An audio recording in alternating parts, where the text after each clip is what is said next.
Tiwapi apa? Ya tak omongi masyarakat ya tak omong. Nak ben brayo brais wae. Dari awal salat itu ku sunat. Ora usah maksa salat itu tambah gremeng dari awal salat itu apa? Kena arep percaya tak baturi ra salat itu. Ngaku nganti saiki biasa ra salat itu. Gua biasa dengan nganti sani ra salat iki toko-toko biasa. Ya ini biasa mawon. Ya tapi kan jadi keramat gitu wong barang aja. Biasa wong gitu. Artinya bukan apa-apa ya. Mbok ya agama itu tidak usah sekere. Kon sunat ben tetep napa? Sunat. Terus kok ada dua ora atau salat subuh nek salat. Wong apa-apa nek keragat. Ora tau subuh tak salat wong. Penak. Subuh wajib ora tau pas itu napa?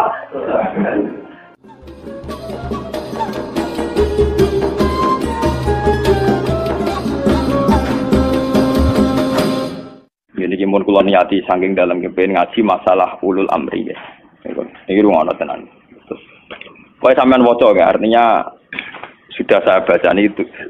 Iki tafsir Munir karangane Syekh Nawawi napa Banten masuk ulama Indonesia sing alim diakui teng Mekah teng Hijaz terutama nggih Syekh Nawawi Banten. Beliau itu guru Mbah Khalil Bangkalan. Mbah Khalil Bangkalan di murid golongane Mbah Hasyim Asy'ari satrusin. Ya bahasa itu dibutuh Gusdur barang. Malah itu sangat. Jadi termasuk ulama top tenggene Mekah riyen niku Syekh Nawawi Banten. Sing ngarang tafsir Munir. Ngaten kula terangake. Hampir menjadi mainstream kalau kayak gubernur, kayak bupati, kayak lurah. Itu rata-rata legitimasinya secara syariat itu dianggap ulil apa? Amri ya. Dalam konteks NU mungkin itu PBNU, dalam konteks Muhammadiyah mungkin PP Muhammadiyah. Nah, urusan ngaji ngene iki ulul amri aku ngongkon rugen luwih sederhana, luwih apa? Yang jelas melihat asbabun nuzul. Itu kental sekali bahwa sebetulnya masalah itu tidak keluar dari disiplin militer. Kalau balik malam. Melihat asbabun nuzul, awal mula ayat ini turun itu tentang disiplin apa? Militer. Karena dalam teori perang itu 1 detik, 2 detik pasukan internal itu konflik bisa kelibas semua.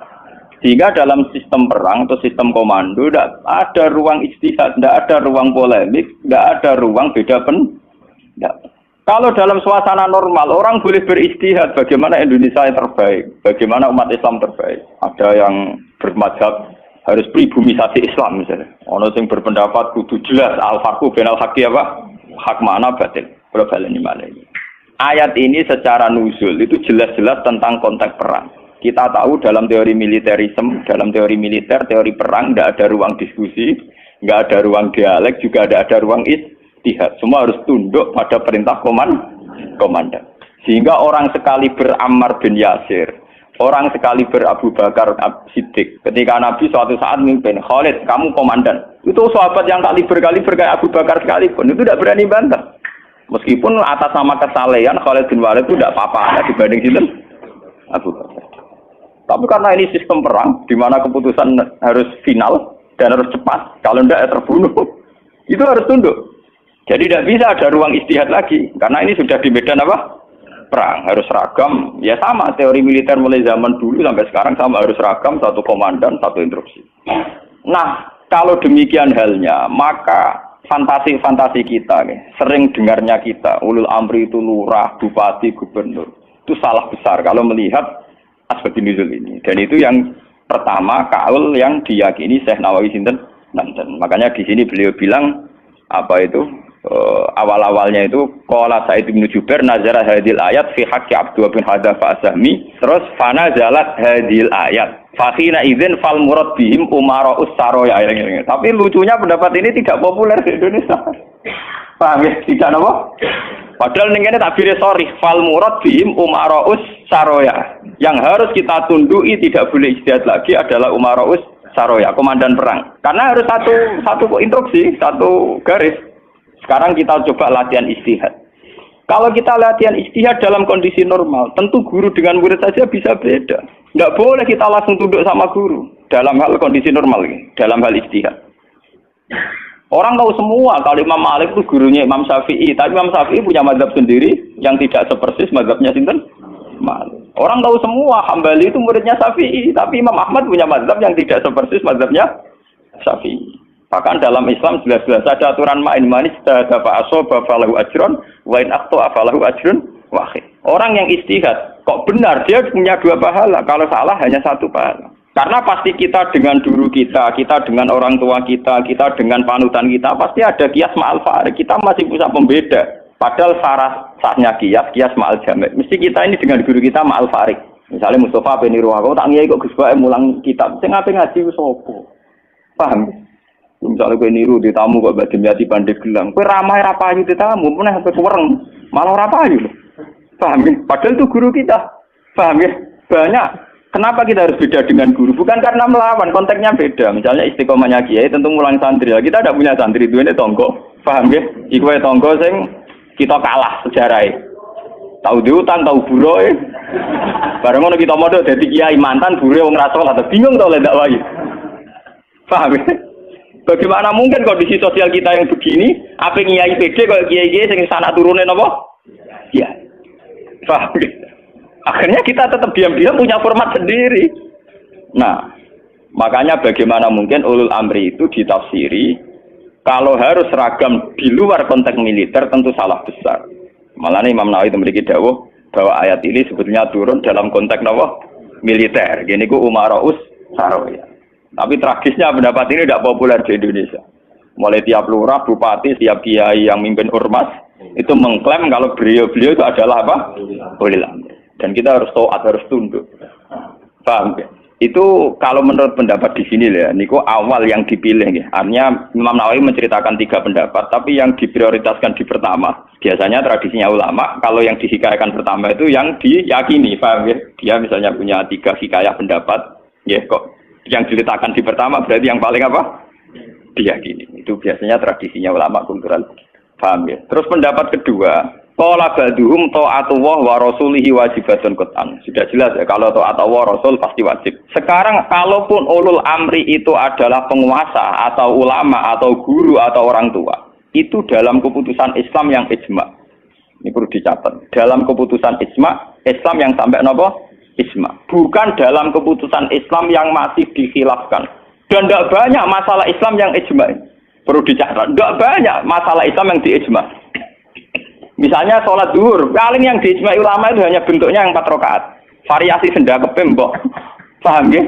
Ndak kok si tangan mbok ning isole udel apa ning igo sing jare ilang mergo dicolong Adam keluar igo dikane sinten?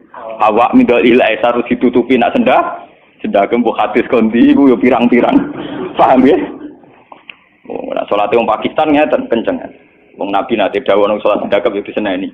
Maksudnya tanganan beno koyo biasane. Dadi ngeten. Paham? Wong ana hadis nek cara riyen guru kula nate cerita. Nak salate wong Turki apike jajasan dasinan.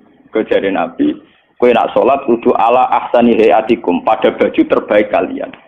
Sarung identik mbek wong nganggur. Paham ya?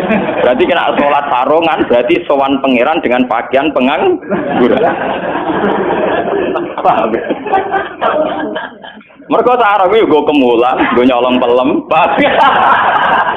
gue tambah dadu. Makanya orang Turki itu meyakini sholat yang baik itu pakai baju kehormatan. Iku sing gue sowan presiden gubernur dulu atau Mesir, tenggene Turki. Wong sholat mesti dadinan celananan. Paham ya?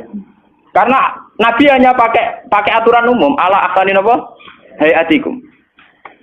Sehingga pernah ada ulama hadis besar di Al-Azhar itu khutbah dia dasinan tidak pakai peci. Ditanya itu tidak pakaian mainstream yang di Mesir, ulama Mesir. Dia bilang ini ahsani hayatikum, ini keadaan terbaik saya. Paham? Jadi kalau pakai ukuran itu tentu kita sholat pakai sarung identik dengan pakaian istirahat. Kemulan. Menan awang kota yang biasa celananan nganggo sarung bedak ning jeding, bedak ning kamar napa? Mandi. Tentu itu pelecehan.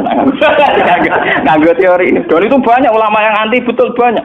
Kalau sampean di Turki, di Pakistan, di daerah-daerah yang meyakini itu pakaian pengangguran, itu kriminal betul. Karena siarnya begitu, nggih, tradisi siarnya begitu. Tapi kalau di Indonesia, untuk daerah tertentu juga, ada semua Indonesia, sarung itu identik dengan pakaiannya santri. Ya sudah kita sarungan ala santri. Tapi coba kalau di Malaysia, kayak Mahathir Muhammad, dia pakai celana, sarungnya disampingkan. Dan itu ala aksanin apa? Hayatikum. Tapi di Indonesia sama tak gitu, ketoprak tapi. Nah ini contoh. Lah yang kayak begini tidak mungkin masuk kategori wajib taat karena variannya tidak ijma gitu loh maksudnya. Saya tuh paham ya? Tidak mungkin kita taat sama guru sama penguasa yang variannya begini karena tidak pada level nopo ijma. Paham ya? Mulane kula nu tak ngiling-ngilingan, kula ngerti takoki santri kula, nak salat cepet. Ya sing wajib pokoke rukuk iku bikadri subhanallah terus sujud. Pokoke sing ijma tok kula niku pokoke standar sing cepet. Kula ngiling-ngilingan sunah Nabi mok sitok. Kula sering kabenan putih niku tok ngiling-ngilingan sunah Nabi. Mergo kula cobaan gak mungkin. Daripada ora blas, wae ngiling-ngilingan Nabi seneng pakaian putih, kula seneng putih, ngoten ngiling-ngilingan. Kula paling ra seneng klambi batik jujur. Kok Nabi paling ra seneng klambi sing corake ruwet. Mergo Nabi nate diadai batik iku menolak karena corake napa keruwetan. Jadi taubun lahu a'lamu cara Indonesia napa? Batik. Makanya itu untuk zina. Biasanya kalau dalam tradisi Islam yang untuk zina itu perempuan, napa? Makanya desain klambi takwa itu tidak ada yang batik karena memang kalau yang kaitan takwa itu identik dengan polos. Niki cerita sunnah loh guys. Artinya tidak ada yang saya kritik biasa apa standar. Nah ini cerita ala asani apa? Ala asani hati. Tetapi yang menjadi masalah, kalau nanti diskusi kiai. Tapi masalahnya ini loh, kelambi wong Indonesia paling dalam kehormatan itu batik. Makanya banyak kiai-kiai yang sholat Jumatan malah milih nganggo batik. Alasannya Jumatan disunatkan pakai putih, kalau tidak baju terbaik. Nah kadang batik itu menempati kasta terbaik. Tapi sebetulnya itu keruwetan. Masalahnya itu ada variannya itu, varian coraknya itu, yang lahu aklam, yang variannya apa? Dikeruwetan, apa? Keruwetan. Ya tapi apa-apa, tiga ya apa-apa. Penting ra udah. Lah yang kayak begini itu tidak mungkin menemukan format ijma, sehingga tidak mungkin kita wajib toh. Ini catat ya, tidak mungkin kita wajib nopo. Sehingga tidak perlu santri Indonesia yang mondok Mekah terus mulai jubahan ya nggak perlu. Sing mondok India terus nganggo turbus gitu kan perlu. Sing di kiai kemal-kemul jubahan, orang ganteng pasal jubahan, wah di sini wong. Nah gurumu nih Mekah jubahan pantas ganteng gagah. Aku wirong puasa keriting jubahan. Mesti pikiran wong pertama ngenyek orang arah darani sunnah Nabi. Banyak benda tapi mesti wong ora sida nafsir sunnah tapi nafsirno sing ora. Paham ya? Terus menyangkut varian-varian yang terus begitu. Lah termasuk yang diijmai ulama yang paling sensitif tentu masalah nikah. Itu mulai dulu sampai sekarang kita harus syukur sama pemerintahan Indonesia. Delala kersane Allah diputuskan sepihak. Sebetulnya sepihak loh. Saya ulang-ulang sepihak. Format nikah di Indonesia mengikuti mazhab Syafi'i. Yaitu harus ada wali atau pengganti wali dan dua saksi. Itu berkah betul bagi Indonesia. Delala mulai pemerintahan Belanda. Karena zaman Belanda sendiri itu urusan nikah, tolak, waris, sama wakaf itu juga sudah diserahkan ulama-ulama Islam itu mulai zaman Belanda sampai sekarang. Karena nikah itu yang ila darajatil ijma itu hanya berapa? Jika ada varian-varian mazhab kayak Dawud Az-Zahiri, di Syiah sendiri ada mut'ah. Terus di Indonesia sendiri saatnya ngomong sing wis ra kuat ngebet terus akhirnya nganggo khilah-khilah napa? Mut'ah. Dasar ngajine Dawud Az-Zahiri wis khilah-khilah dhewe. Termasuk riyen nanti ana kiai terkenal gegere ra karuan perkara mut'ah mbek janda populer. Itu memang repot. Tapi apapun repotnya itu tidak boleh divonis zina. Apapun repotnya. Sampai jangan pernah menvonis itu napa? Zina. Ya kalau tidak cocok. Tapi jangan pernah menvonis itu zina. Karena aturan main dalam vonis, dalam sanksi itu ngendikane Nabi idraul hudud bisyubuhat. Fa innal imama la ayyukhti afil afwi khairun min ayyukhti afil uqubah. Coba cari jalan terbaik yang paling bisa ditahmilkan, bisa dimumungkan. Karena seorang imam salah dalam mengampuni itu masih baik daripada salah dalam membuat hukuman. Salahnya pura itu cek bener. Wes salah tangkap itu ngeri, paham ya?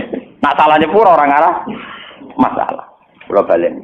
Jadi kalau masalah-masalah sing ila darajatil ijma, tentu ulama wajib diikuti. Dan menyangkut sholat yang ila darajatil ijma itu bisa dihitung. Paling itu tadi bentuk subuh 2 rakaat itu ijma. Kunute wis ora ijma. Kunute pun mboten apa? Ijma. Bismillah mboten ijma. Zaman sholat nang Masjid Mekah ning haram ora ngarang wong maca napa? Bismillah. Jare wong Syafi'i ta ora maca bismillah. Ketua KPIH itu pinter oleh ngerayu jamaah. Iku mau colon. Kok karo mati speaker ono lon. Mereka ngomong Syafi'i sing fanatik kita kok tenan, sah napa boten Gus? Wong Fatihah kok boten maca napa? Bismillah. Itu kata kabeh iku maca tapi apa? Bukan di speaker rasa ngono ayo krungu. Lah jamaah ya goblok nggih pun nak ngoten. Dari dulu kalau bismillah itu memang masalah. Nggih, mulai riyen memang napa? Masalah. Yang kalau kayak gitu itu tidak ila darajatil ijma. Lain wonten cerita ulama Wahabi ketemu ulama Sunni. Samane Sunni nang Indonesia iku NU lah. Kita koi. Bismillah iku ayatun min kulli suratin utawa ora. Dari ulama NU ya ayatun min kulli suratin. Ya mesti kiyak tau NU. Ditakoki wong Wahabi. Kena nulis kul wa ahad iku mulai angka 1 ayat 1 ku apa? Ya kul wa ahad iya nak mulai ayat ditulis mulai bismillah. Ora ana tulisan Quran bismillah ditulis ayat itu. Mesti kul wa ahad 1, Allahu somad 2. Wong dhewe ora termak, engko barane ayat iku piye? Wong dhewe nulis iku mulai napa? Mulai kul wa napa? Ah. Tapi ulama Wahabi kalah sitok ning Fatihah. Khusus Fatihah itu sebetulnya dalam ini ulama Wahabi itu pasti salah. Khusus Fatihah itu memang mulai dulunya dulu zaman ulama ahli hadis. Khusus Fatihah itu bismillah ayatun minha.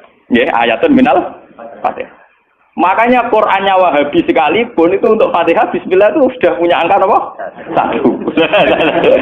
Khusus Fatihah loh ya. Agar atau neliti, menyerah atau paham. Mulai tuilik ngapal Quran nganti lari semaan ora paham. Oh, ora bakat seneng ilmu.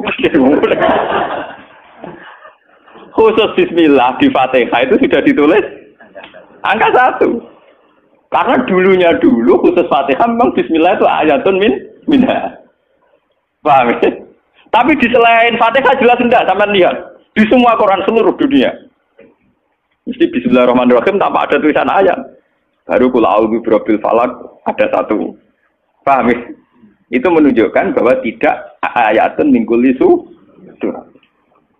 Makanya sampean kalau punya Quran Arab Saudi ya, kalau sudah baca ya, ganti surat ya paling mandek sebentar. Ya langsung sabbi isma rabbikal a'la nanti ganti surat ya walaili idza yasa nanti ganti atau wadduha atau apa pokoknya dia tidak tidak baca apa bismillah. Tapi api pemerintahan Wahabi ya api bae ngono lah nak nyetak Quran standar dunia tetep ono bismillah itu. Paham? Mbok dirapahi Wahabi pokoke walhasil niku dekne tetep nulis napa? Bismillah. Jadi cocok pokoknya sementing ditulis lumayan. Paham ya? Mulane kiai-kiai kira iso do-bodoni jamaah. Seputi kok mboten maca Fatihah imame. Ya maca tapi kira krungu. Nggih pernah. Wah payah. Paham. Tapi itu baik. Yang kayak begini itu tidak darajatil ijma dan kita boleh balelo, nggih boleh napa? Balelo. Ya sama seperti konteks tarawih.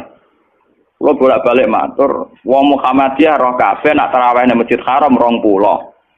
Taslimatun min kulli ada, tetep balelo 8. Pahami balelo napa? 8. Wong NU ya roh kabeh nek nang Mekah Madinah ora ono kunut. Tetepe balelo napa? Kunut. Paham ya? Di Muhammadiyah balelo ning tarawih, NU balelo ning kunut. Itu sah secara ilmiah karena tidak darajatil ijma. Ya sah itu secara ilmiah napa? Sah. Apa contoh diterusno urusan poligami, tapi ekstrim. Poligami nggih ngoten. Wong roh kabeh, nak sahabat-sahabat itu garwane ana sing 16, ana sing 10. Tapi wong Syafi'i meyakini maksimal papat. Wong yo roh kabeh, nak Sidina Ali misale dibojo nganti 16. Raja-raja Mataram malah 32 apa 6 ngono. Padahal iku wis Khalifatullah pranata napa? Ya wong ya artinya kita ini itu tidak ila darajatil isma. Kamu menvonis zina pasti salah. Jangan mentang-mentang kamu Syafi'i orang Islam yang menikahi di atas 4 kamu vonis zina pasti salah, vonis kamu pasti salah, kriminal vonis kamu. Jangan mentang-mentang Syafi'i kamu menvonis zina siapa yang nikah fawqal arba. Enggak bisa. Karena itu memang keputusan maksimal 4 itu tidak. Sing ijma paling sak ndure siji mesti masalah geger iku ijma iku. Iku mergo nglakoni dhewe-dhewe. Paham, nah iku peristiwa kenyataan, nah iku ora urusan ijma ulama. Mulane anggere ana kiai sing ahli sosial kados kula takok iku hukume poligami piye? Poligami ora piye. Lah kok derawan iku ya mari repot. Nah iku mesti kemari repot. Halal sing mari napa? Repot. Jadi masalah-masalah yang tidak iradarojatil ijma itu tidak usah punya vonis hukum. Jangan katakan orang yang nikah faqal arba hukumnya itu juga menyangkut Jumatan. Jangan katakan kalau sebelum 40 orang terus tidak wajib Jumatan, tetap wajib. Khas mensyaratkan 40 itu khas mazhab nopo Syafi'i. Tidak bisa. Misalnya di desa-desa terbelakang banyak yang jumlahnya belum 40 dan mereka tetap harus Jumatan. Dalam kitab-kitab Syafi'i sarannya juga gitu. Jika dunal arba'in sebaiknya tetap Jumatan. Meskipun nanti sebaiknya AA2 duron. Meskipun nanti sebaiknya ya ada apa? Karena bahaya kalau nanti ada Jumatan disyaratkan nunggu orang 40. Enggak ada dalam tradisi wong latihan berjuang langsung di umat kira 40. Iku apa-apaanan. Latihan berjuang di umat 40 iku sakene. Nabi dadi nabi selawase ana sing di umat moloro telu. Utrimo wong sapi di umat minimal bro 40. Ora ngarah. Paham ya? Ini kalau baleni malih. Kalau pendapat ulama itu ila darajatid ijma baru wajib ditundui. Padahal masalah yang ijma itu bisa dihitung dengan jari. Misalnya sholat 5 itu paling bentuk rakaatnya yang ijma. Bentuk Fatihahnya ya misalnya Hanafi tidak harus Fatihah. Pokoknya mata yasaro minal Qur'an. Macam-macam gitu. Nggih, mata yasaro napa? Minal. Kalau Syafi'i bentuknya harus Fatihah. Enggak harus surat. Itu yang tidak ijma'nya. Begitu juga menyangkut i'tidal baca apa, rukuk baca apa, sujud baca apa juga tidak pernah ijma'. Sementing ada tumakninah bikot di subha. Nah, ya ukurannya bacaannya baca pakai begitu. Kalau diteruskan juga masalah qiraah, ada Ibnu Katsir, ada Imam Asim, ada Imam Amir, Ibnu Amir dan sebagainya. Sehingga qiraahnya Quran macam-macam. Cuma kita ngikuti qiraah atau Asim min riwayatin apa? Hafiz yang kita yakini dianggap qiraah apa? Masyhur. Paham itu? Kalau terusaken niki. Jadi niku sing menyangkut isma. Lah niki sing radi ekstrem Imam Nawawi ngendikan wa amma ta'atul umara wa salatin fal aksar annaha takunu muharramatan. Niki ekstremen. Kalau taat pada penguasa atau raja itu kebanyakan konteksnya, kebanyakan kasusnya itu malah haram. Li'annahum la ya'muruna illa bil paling banter kebijakannya berbau napa? Nah ini kok ekstremen ya. Jadi Senawi Banten itu ekstremen. Dan dalam hal ini saya tidak sependapat dengan Senawi Banten. Karena kalau di kitab-kitab lain itu rata-rata meyakini vonisnya jangan haram, tidak wajib. Tidak wajib dulu. Kalau beda ini kalau contoh. Kalau dalam usul fikih dikatakan haram dengan tidak haram itu beda sekali. Sama seperti hukum dialogis. Misalnya Mustafa kere itu parah. Nah ora sugih iku ya ora nganti kere tapi ora nganti sugih. Misalnya Ruhin goblok itu parah. Tapi nak darani Ruhin uga ngalim, tapi orang nganti goblok. Nah di sini Imam Nawawi menfonisnya ekstremen. Ta'atul umara itu haram. Niku ekstremen. Sebetulnya dirumuskan dulu tidak wajib, nggih. Urutannya napa? Tidak wajib. Lah tidak wajib itu bentuknya bisa haram ketika maksiat. Tapi ya kadang-kadang naik ke wajib. Kalau itu menjadi maslahatul ra'iyah. Paham ya? Juga bentuknya bisa sunnah. Kalau baleni malah ya. Jadi tentang usul fikih ya, dasar-dasar ilmu usul fikih wonten aturan main ngeten ya. Pertama misalnya hukum itu wajib. Ada tidak wajib. Nah tidak wajib itu bisa sunat, bisa mubah, netral, ya, bisa khilafil aula. Jadi jangan divonis haram dulu. Ya, jangan divonis haram. Dan kita ngikuti tradisi Sunni bahwa taat kepada umara selagi tidak memerintahkan barang haram itu taatnya wajib. Selagi tidak memerintahkan barang apa? Haram. Nggih, jadi misalnya SBY punya kebijakan masyarakat harus bayar pajak misalnya, yang pada kadar yang wajar. Itu ya wajib. Tapi kalau memerintahkan haram maka menjadi apa? Haram. Artinya apa? Hukum taat kepada umara itu tidak ada hukumnya. Yang penting tidak wajib dulu. Nanti melihat kalau konteksnya maslahat menjadi wajib. Kalau tidak maslahat tapi tidak haram, ya nanti ada urutannya. Kalau agak baik, ya mungkin sunat. Baiknya sedikit, ya agak sunat. Kalau setengah makro, ya khilaful aula sesuai urutan-urutan di fikih. Karena itu banyak itu ketentuan-ketentuan di fikih.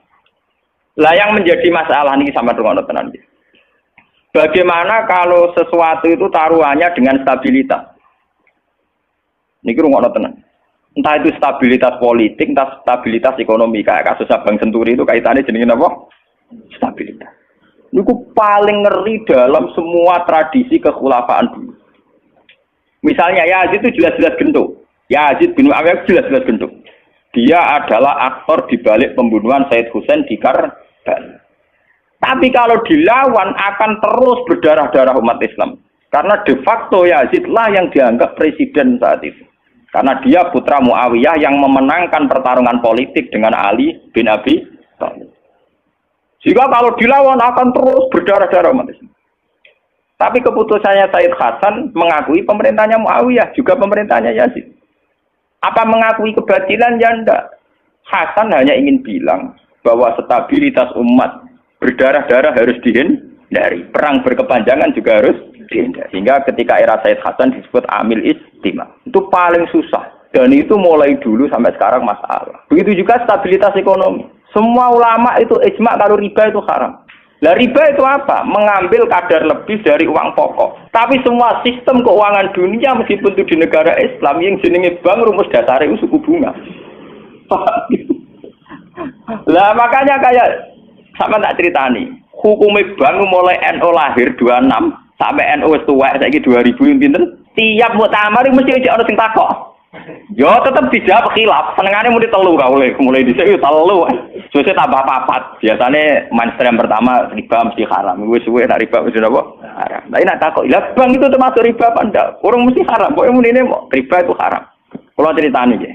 Karena kiai-kiai yang meyakini riba haram itu betul. Kalau riba haram itu betul. Tapi kalau yang meyakini bank itu riba itu tidak mesti benar. Bank loh. Karena begini, dulu ekstrim-ekstrimnya kiai tenggene Indonesia termasuk Kiai Rehan Kudus. Termasuk guru-guru saya ekstrim. Ini kemauan sempat fatwa khusus bank negara itu boleh. Masih bilang gitu. Lihat di keputusan-keputusan gitu. Yang masih punya ruang boleh bank apa? Bank negara. Alasannya dalam sistem moneter modern tidak bisa menghindari yang namanya bank. Meskipun rumus bank tentu suku bunga atau melibatkan bunga. Tapi yang boleh itu kadarnya kayak apa? Tentu ad-daruratu muqaddaratun biqadriha. Ada aturan sesuatu yang nggak bisa dihindari. Misalnya kasus deflasi atau mengalami pengurangan nilai tukar. Misalnya begini. Tidak mungkin kan orang yang punya uang tahun 82 juta. Yang saat itu adol sapi gede. Orang nabung di bank 2 juta tahun 80. Tentu 2 juta itu jual sapi besar. Regane rong.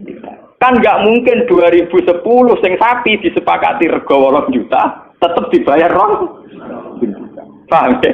Masa yang kayak itu termasuk riba? Toh tidak keluar dari Rasul Mal. Rasul Mal dulu 2 juta kan aslinya sapi itu. Bagaimana mungkin kamu katakan itu keluar Rasul Mal? Rasul Mal sapi regane 2 juta tahun 80. Saiki sapi tahun 2010 mesti regane misalnya 10. Paham ya? Lah nek 8 juta mbok anggap riba.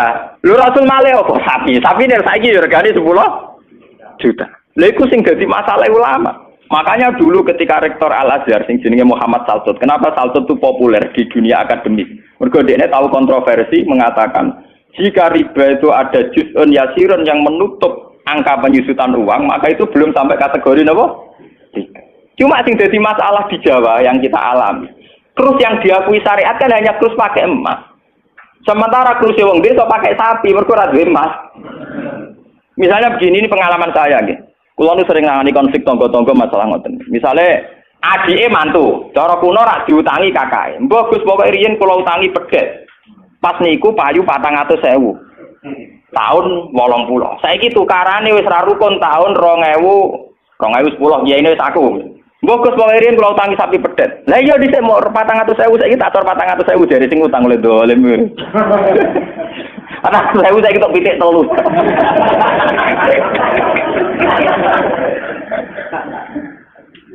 Aku lo jadi kiai ini kayak gampang lo jawab ngeten mawon. Nak disaur 400.000 jelas mari geger. Itu kalau ada pedet mawon. Wong riyen utange napa? Pedet. Sampai itu goblok. Terus orang nganggo emas nganggo pedet, ngene pedet ya saya tuku pedet. Engko aku ngukumi wajib nganggo krus pedet wis rupa dhuwit mesti geger. Wah, di kau pedet itu sahur apa? Sekarang tetangga saya itu banyak yang haji. Itu gara-gara krusnya sapi. Dulu mbah saya itu namanya Mbah Sidik. Itu haji ku entek sapi 16. Sekarang itu wong-wong darani haji ku murah. Dulu keluarga saya haji kula menangi dek cilik, keluarga kula haji mau bayar 7 juta. Menangi malih haji 14 juta. Pas bapak kula haji 2003 niku 23 napa juta. Tapi wong desa muni darani haji saiki sepakat murah. Mergo nak nganggo sapi. Mergo dhisik sapi entek sapi 16. Saiki 30 juta lah entek sapi 4. Dadi wong desa nak darani haji saiki luwih murah timbang dhisik. Artinya apa? Rupiah yang melonjak itu tidak ada pengaruhnya dalam kursi wong desa. Mergo dhisik 7 juta entek sapi 6, saiki 30 juta entek sapi 4. Bagaimana Anda bisa menvonis riba dalam konteks-konteks serwet ini ekonomi ini? Paham ya? Mesti wong ora paham nak wong fikih ngukumi riba iku sak perampangan. Ya mau mikir maksudnya ora paham. Paham ya? Kulo ki nate dibantah mbek Ki. Lah nak ngoten nak jenenge riba. Sama nak diutang aku malah saya kira iso nyaur, mesti riba. Wong diutang, Pak. Wong diutang, saiki iso nyaur mesti kudu riba. Ana riba ra iso nyaur. Lah contone piye, Gus? Lah misale sampean diutang aku 10 tik. Saiki golek duit 10 kangelan tik wis sahur 100 rupiah riba lho kok mending. Iya toh, misalnya orang dulu punya pecahan 10 rupiah. Diutang 10 rupiah. Saiki ruhin nyaure piye? Golek pecahan terkecil saiki 100 rupiah. Nyusui ra iso lho. Wong pecahane 80 ya ora ono. Apa riba itu misalnya? Paham ya? Kalau riba itu persis nilai intrinsik, nilai nominal uang, tentu masalah. Tentu apa? Berarti uang diutang 10 sen atau 10 rupiah kudu disaur 10. Golek ini ning ndi? Paham ya? Nah ora susah barang riba lu disuwi duit 100 rupiah, golek 10 rupiah, 80 nggih. Piye carane? Malah dadi ulama gelem mikir. Paham? Nah yang kayak begini ini masalahnya itu repot. Kalau sudah menyangkut stabilitas, entah itu politik, entah ekonomi, pasti itu repot. Kasus-kasus ini, kasus Bank Senturi, kasus masalah intelijen itu kalau pertimbangannya stabilitas politik ada intelijen, stabilitas ekonomi ada permainan bank, dua ono LPS, buah ono KKS, gak buah ono bulat. Podo untuk stabilitas kiai yang ono antar kiai rapati ngalim kudu dilindungi, ku ono ya kiai.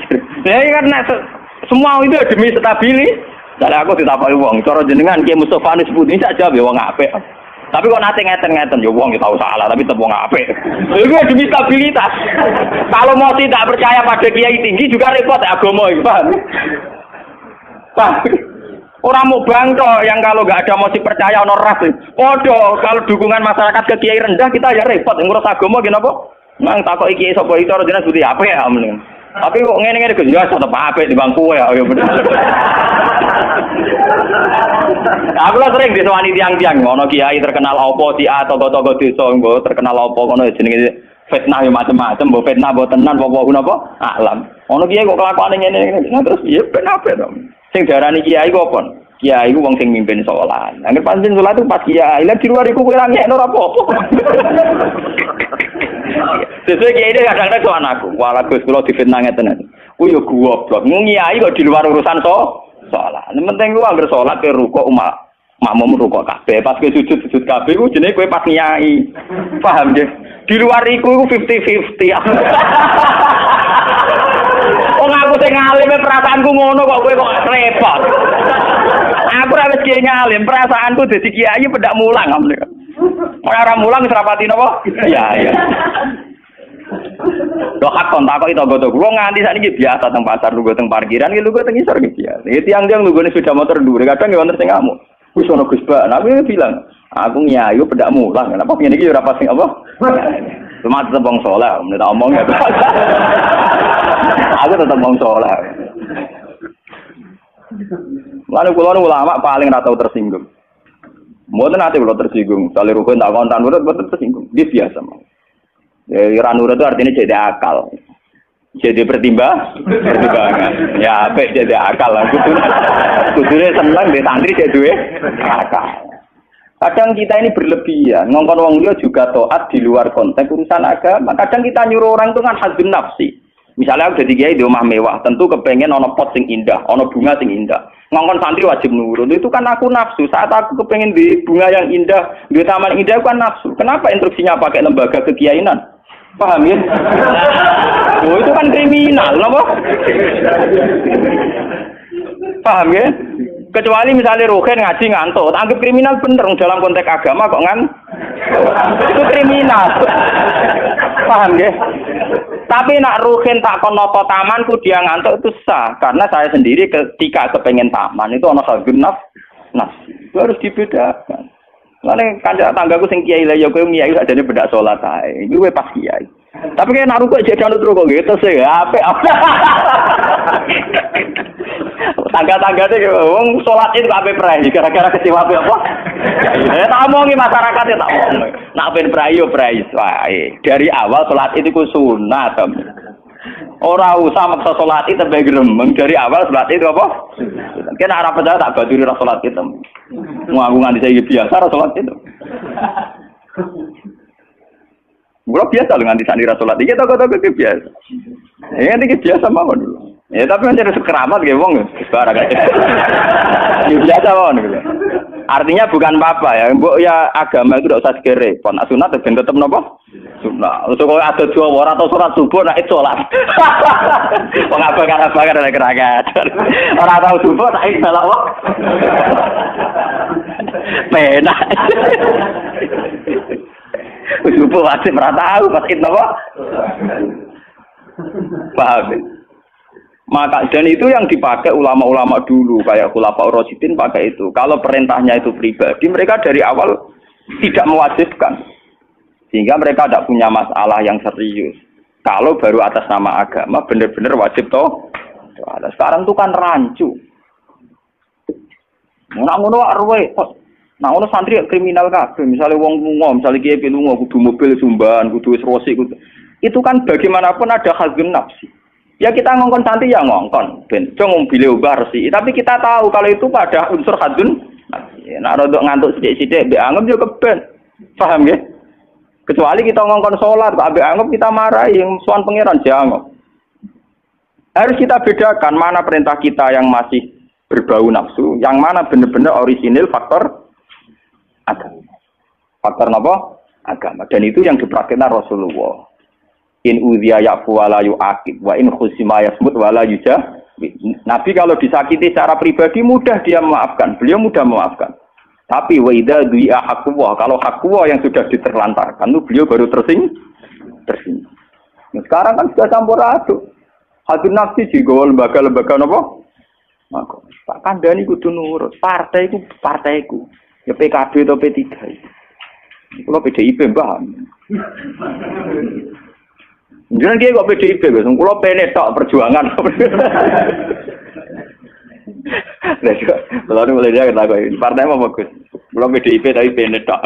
Nah bagus dia perjuangan. Ini orang murid kudu apa? Perjuangan. Nak melihat PDIP golongan karya. Kau ngalim kudu sering berkarya.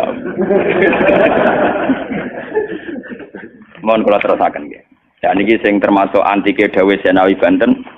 Wa idon anna a'malal umara wa sa'atin mauqufatun ala fatawal ulama. Nggih sing sederenge ayat. Harusnya kebijakan-kebijakan penguasa atau raja itu mauqufatun ala fatawal ulama, ala fatawid ulama, fatwa-fatwi. Raja atau penguasa itu kalau punya keputusan itu harus ikut pada garisnya ulama. Nah, kalau bolak-balik matur. Sekarang yang merupakan garis ulama dalam konteks bernegara itu apa? Ini kalau ngomong sensitif ya. Yang kaitannya ulama dengan negara dalam konteks negara yang kayak Bhinneka Tunggal Ika itu apa? Ini pancen repot. Misalnya begini. Kita punya Ambon, punya Maluku, kita punya NTT. Ketika dipaksakan dulu piagam Jakarta yang memaksakan syariat Islam, tentu mereka akan menantang keluar dari Indonesia, NTT dan apa? Ambon, Irian Jaya misalnya. Yang kayak begitu itu tidak fatwanya ulama, itu sudah masalah bernegara. Mari kalau nanti tanggal kiai cara jenengan sebutikus, misalnya Indonesia memaksakan penerapan syariat Islam. Syariat Islam yang mana? Kalau syariat Islam formal, mungkin kita akan mengatakan sebaiknya diterapkan syariat Islam. Tapi termasuk syariat Islam adalah menjaga peluang dakwah. Ini catat. Dan saya siap ketemu Allah dengan pendapat ini. Bukan berarti saya terus pluralisme atau pakai teori-teori modern, enggak. Saya pakai teori ulama. Saya tidak pakai teori modern. Catat ini, saya tidak pakai teori modern, pakai teorinya ulama. Termasuk syariat adalah menjaga peluang dakwah. Bayangkan kalau dipaksakan syariat Islam, kemudian NTT keluar dari Indonesia, Ambon. Kemungkinan kita dakwah di Ambon malah tidak ada. Juga kemungkinan Islamisasi di NTT malah tidak ada, karena sudah keluar dari Indonesia. Paham ya? Mulai dulu wali songo ambek maling ya apik. Ambek tukang zina ya apik. Ambek tukang gaduh ya apik. Itu bukan berarti mereka tidak bisa membedakan hak dan batil. Dengan diapii masih ada peluang komunikasi. Dan dengan ada peluang komunikasi, ada peluang dakwah, ada peluang pembenahan. Sama. Dengan utuhnya NKRI NTT bagian dari Indonesia, saya iso Kiai Rapayu kok rugen buak rono NTT. Ben dadi ya. Lho kanca kula ning pondok dhisik ra kanggo ini ran jaya kiai provinsi lah. Wingi sowan kula ngajak pangdam kelas. Ya Allah Gus kula munggo ning sarang Kiai RT ora payu ning kono kiai provinsi. Lho wingi sowan kula niku sowan numpak sahabat bareng sinten? Pangdam. Saniki mun gawe yayasan nggih sekolah tinggi kelas. Jadi rektor saya gitu. Wadah buta huruf ora roh.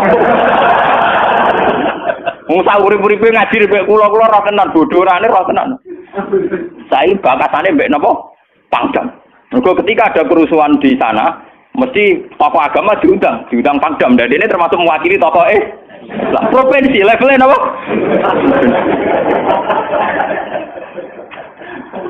Artinya logika sehat kita, kalau kita memaksakan syariat Islam formal malah NTT lepas, itu kan berarti tidak ada kesempatan dakwah. Toh dengan tidak lepas, toh kita bukan berarti tidak ingin dakwah, kan tetap ingin apa?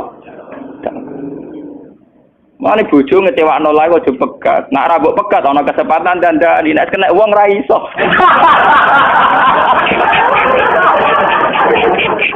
Tapi tak tekir ra apa. Ya sama.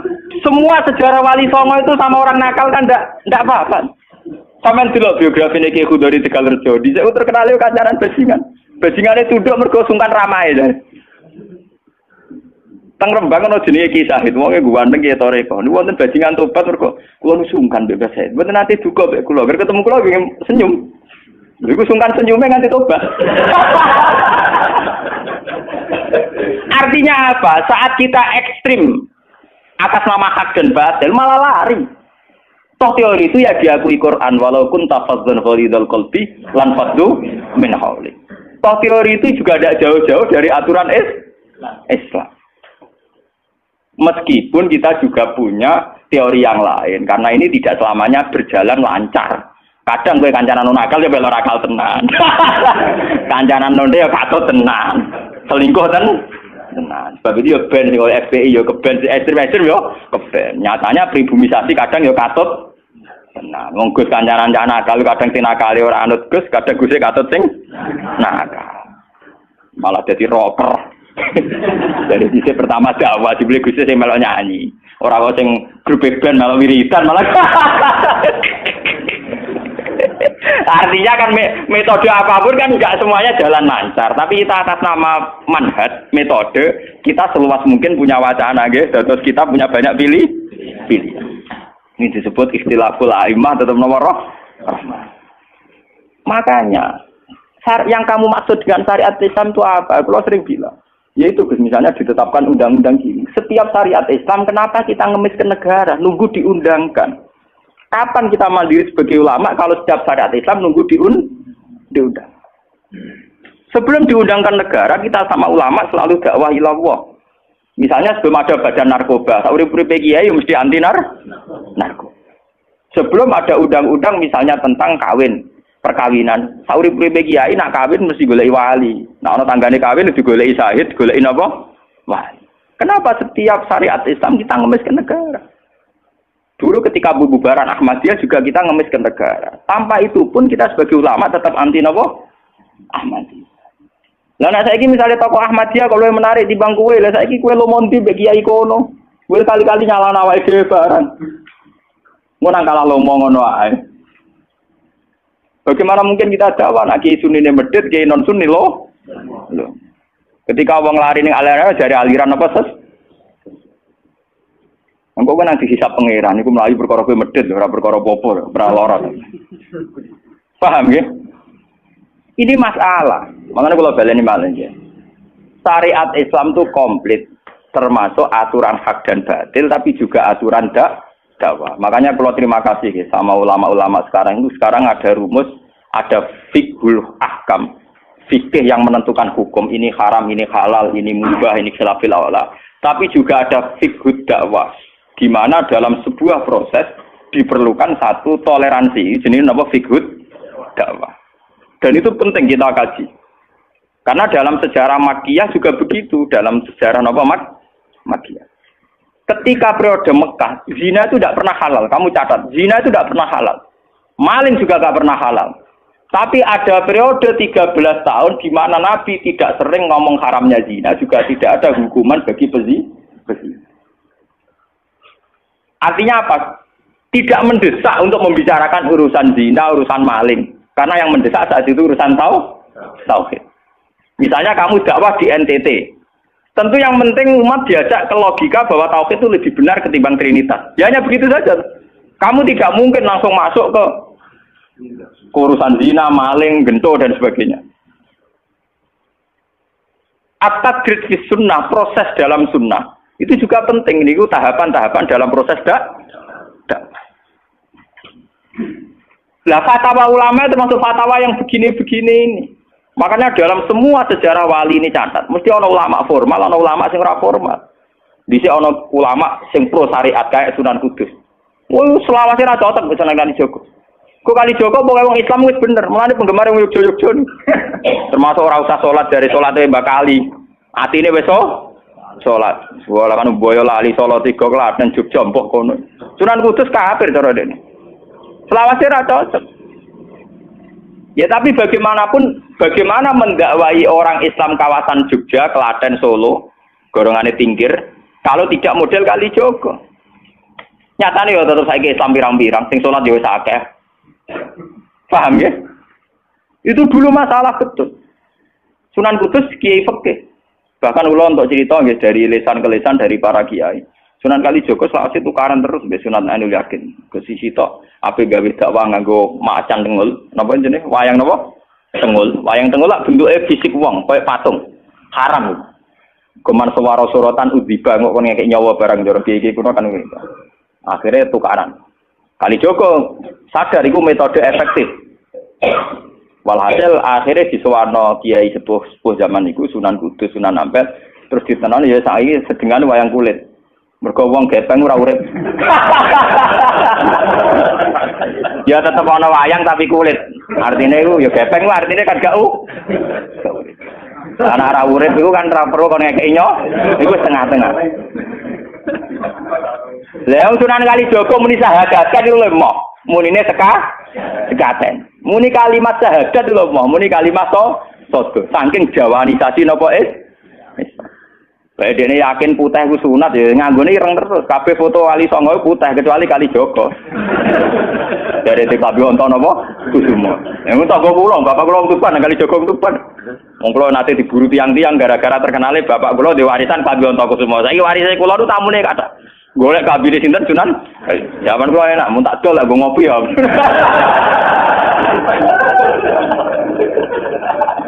Mau Gus barang apik tipe didol kok ngopi. Sing duwe aku terserah kula. Oh ngenyawang tenan wong alim jujur bakat ono Gus semua. Payah tenan. Mulai dulu Abu Yazid Al-Bustami juga begitu. Mesti ada ulama yang di kampung-kampung. Sama tak ceritani ya, biar ulama syariat tidak terlalu ekstrim. Zaman Sayyidina Umar jadi khalifah. Khalifah resmi yang ditunjuk para sahabat. Dan saat itu belum banyak konflik. Ya, belum banyak apa. Itu Sayyidina Umar mendapat amanah dari Rasulullah sallallahu alaihi wasallam. Umar, saya punya umat. Dia adalah orang terbaik di zamannya. Ya, saya punya umat, dia adalah orang terbaik di zamannya. Namanya Uwais Al-Qarni. Kalau kamu ketemu dia, salamku untuknya. Dan kamu harus minta doa supaya husnul khotimah. Terus dari Umar, pakai Fabi. Pulang ngertosi sepundi. Dene udah penyakit baros. Fa'adhabahu wa ila maudi ad-dirham. Walhasil ning gone Katifil Aisar ada bekas penyakit baros tinggal sak napa? Sak koin nggih, cara sakniki napa? Sak koin. Ini kalau cerita. Dia punya ibu sendiri hidup di kampung Angon Wedhus. Walhasil Umar tiap ana tamu ya diblodori. Paham ya, anggar sing raine mirip-mirip ngono. Nah ora kutil kan maksudnya iku. Ora mau diatur. Mboten iki kula cerita nggih, ben sampean ngerti. Walhasil akhirnya suatu saat itu rombongan Uwais Al-Qarni dari Qurun Al-Qarni. Niku sowan Sayyidina Umar. Ketika ketemu sesuai sifat itu, Sayyidina Umar nangis gitu. Uwais Al-Qarni mboten purun. Walhasil akhirnya yang memerintahkan ini Rasulullah. Uwais Al-Qarni purun nangis terus ditunggak. Lalu sing antik apa? Sayyidina Umar tanya, "Ya Uwais, saya ingin waktu supaya kamu mau ketemu saya." "Ndak ya Umar, ini harus pertemuan terakhir. Ini harus pertemuan apa? Terakhir." Walhasil semenjak itu tidak ketemu lagi sama Umar. Artinya apa? Dan itu saya yakin, sama tidak usah anut kula, keduren anut makom kula. Dan resiko sama mesti rawani. Artinya begini, ketika orang dengan izzatil Islam, ini catat betul. Misalnya wong jadi kiai gede, kados kiai kula misalnya Kiai Memun, kados Hasyim Muzadi, kados Gus Dur, kayak kiai besar. Jangan-jangan nikmatnya jadi kiai besar oleh umat loh, oleh umat tidak oleh mereka ya, jangan salah paham. Oleh umat ditafsirkan wajar dong mereka senang jadi kiai, di mobil mewah, di duit akeh, pengaruhnya gede. Misalnya Habib Lutfi, orang-orang punya pengaruh, Ki Hamid Pasuruan umat. Artinya apa? Mereka, aku yakin mereka orang-orang soleh yang bisa nikmati keberhadiran Allah Subhanahu. Tapi umat tetap membaca mereka, bagaimanapun ada fasilitas. Umar sebagai khalifah punya pengaruh, punya uang, punya otoritas. Bagaimana dengan fakta bahwa Islam juga mengajarkan orang hanya nyaman hanya satu, dengan Allah, dengan kebenaran. Tapi dengan percontohan orang-orang kayak Uwais Al-Qarni, maka Islam utuh. Ada penjaga syariat kayak Sayyidina Umar, Habib Lutfi, Kiai Memun, Ki Hamid Pasuruan. Orang-orang jadi sentral, cara teori sosial jadi mercusuar. Tapi ada orang-orang yang menunjukkan bahwa dia bisa bahagia hanya dengan kebenaran. Paham ya? Akhirnya umat kan enak. Lho kados kula nu ngrasakno tenan. Kula nu nganti saiki rong tau jeneng imam masjid. Padahal imam-imam itu sungkan. Kula nggih mboten nate pidato. Kula nggih iso ya sing pasar be anak kula dhewean mboten ngajak pengawal. Saya tunjukkan kepada umat bahwa ajaran Islam yang sebenar yang bisa membahagiakan adalah senang pangeran titik. Dan kewajiban dasar dalam Islam wong kon rumah tanah. Soal pengaruh aku, lho saya ngomong ini jujur loh. Saya punya pengaruh kalau ngaji saya banyak. Tapi saya tahu betul yang kewajiban pada saya yang hakiki hanyalah saya pada anak saya. Awaladin soleh. Kau nona hadis bakas santri. Rabbi habli miladungka dzurriatan thayyibah ra ono tulaban. Ora ono ning Quran hadis bakas santri. Ketok tangan gua nang. Paham ya? Artinya apa?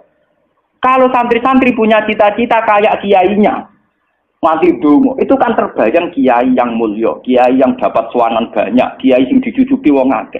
Itu bahaya sekali, kok nak mulai ada di ngono mutung. Perempal-perempul. Aku ngalim lah orang anak kiai, ora dadi kiai. Loh, untuk jadi kiai itu kan gampang. Orang nikmati sholat, nikmati ibadah, nikmati kebenaran, wis hakikate kiai, paham ya? Malah dene gento, nak nyarapno enake ngenteni mul. Kula nganti saniki, bayangno saniki, umpama sampean saiki kuwabe lho ora seneng kula. Kula nek enggak ada masalah. Kula kok krungu kabar saniki sing seneng jenengane bubar kabeh. Sami sekolah zarah kula mboten susah. Hakon lho. Hakon wah mboten susah. Karena saya harus melatih diri bahwa kebenaran Islam.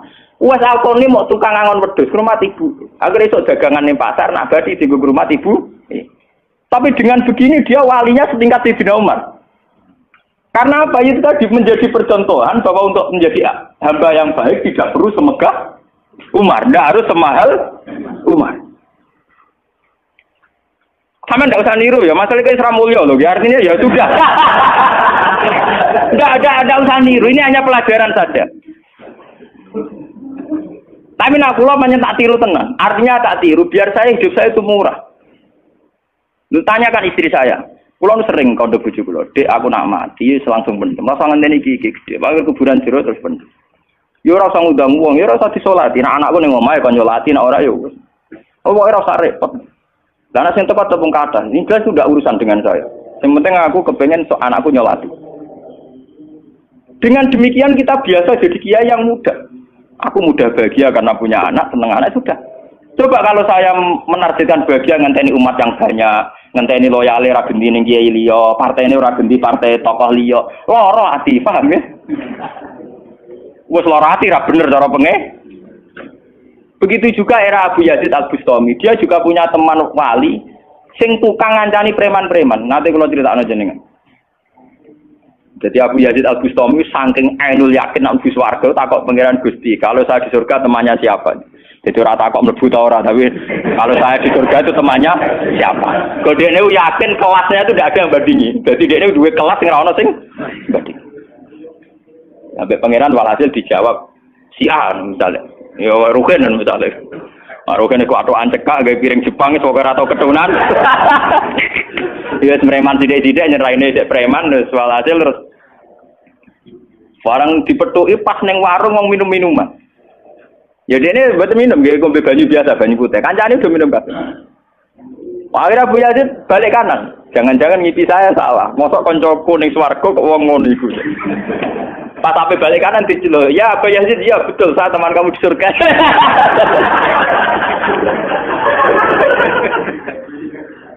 Akhirnya tak kok ya. Saya iku walim kelas atas, kok kelakuan ngono. Kula ngancani wong minum-minum niku dalam proses dakwah mereka. Aku separuh wis tak tobat. Sing separuh tugasnya jenengan mriyang. Aku ya itu mriyang wali resmi kon nobatno wong mereka. Jadi gampangane umat Gus Mek tekan mimpin Hasim Muzadi. Paham ya? Abu Yazid terus ngetokno wali ini. Iya.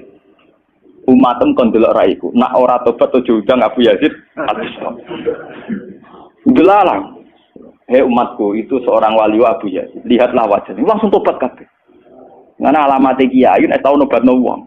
Ana kiai kok ora tau nobatno wong, ora ana wong sing tobat krana wajahe ta suarane ora pati kiai. Paham ya? Ora pati napa?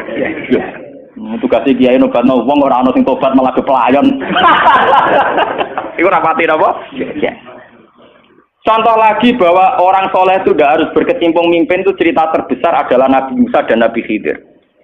Nabi Musa itu dengan segala reputasi, revolusi mengalahkan Fir'aun, menyelamatkan Bani Israel dari cengkeraman Fir'aun. Tapi ketika Nabi Musa merasa orang terbaik, saat dia khutbah ditanya siapa orang terbaik, ya Musa saya. Sama Allah diingatkan sama Nabi Khidir. Itu hanya orang sendiri di tengah laut. Artinya apa? Untuk orang menjadi soleh harus punya pengaruh kan? Tapi Khidir dewean. Tapi saiki wong kejangkitan penyakit. Kiai sukses sing pengaruhi akeh, jamaah akeh, nak wiridan akeh, istighosahan. Lan kula nu tak latih tenan. Kula nggo gak ditegir ngalim mboten purun, mulang ngeten-ngeten. Saking nak sing mulang ra kula ketok malah keliru. Kaya misale sing Jadi itu saja masalah itu. Ya misalnya sing motor rujuk era karu-karuan. Tapi saya tetap menjaga energi ala Uwais Al-Qarni hingga detik ini saya jaga. Biar saya mudah ikhlas.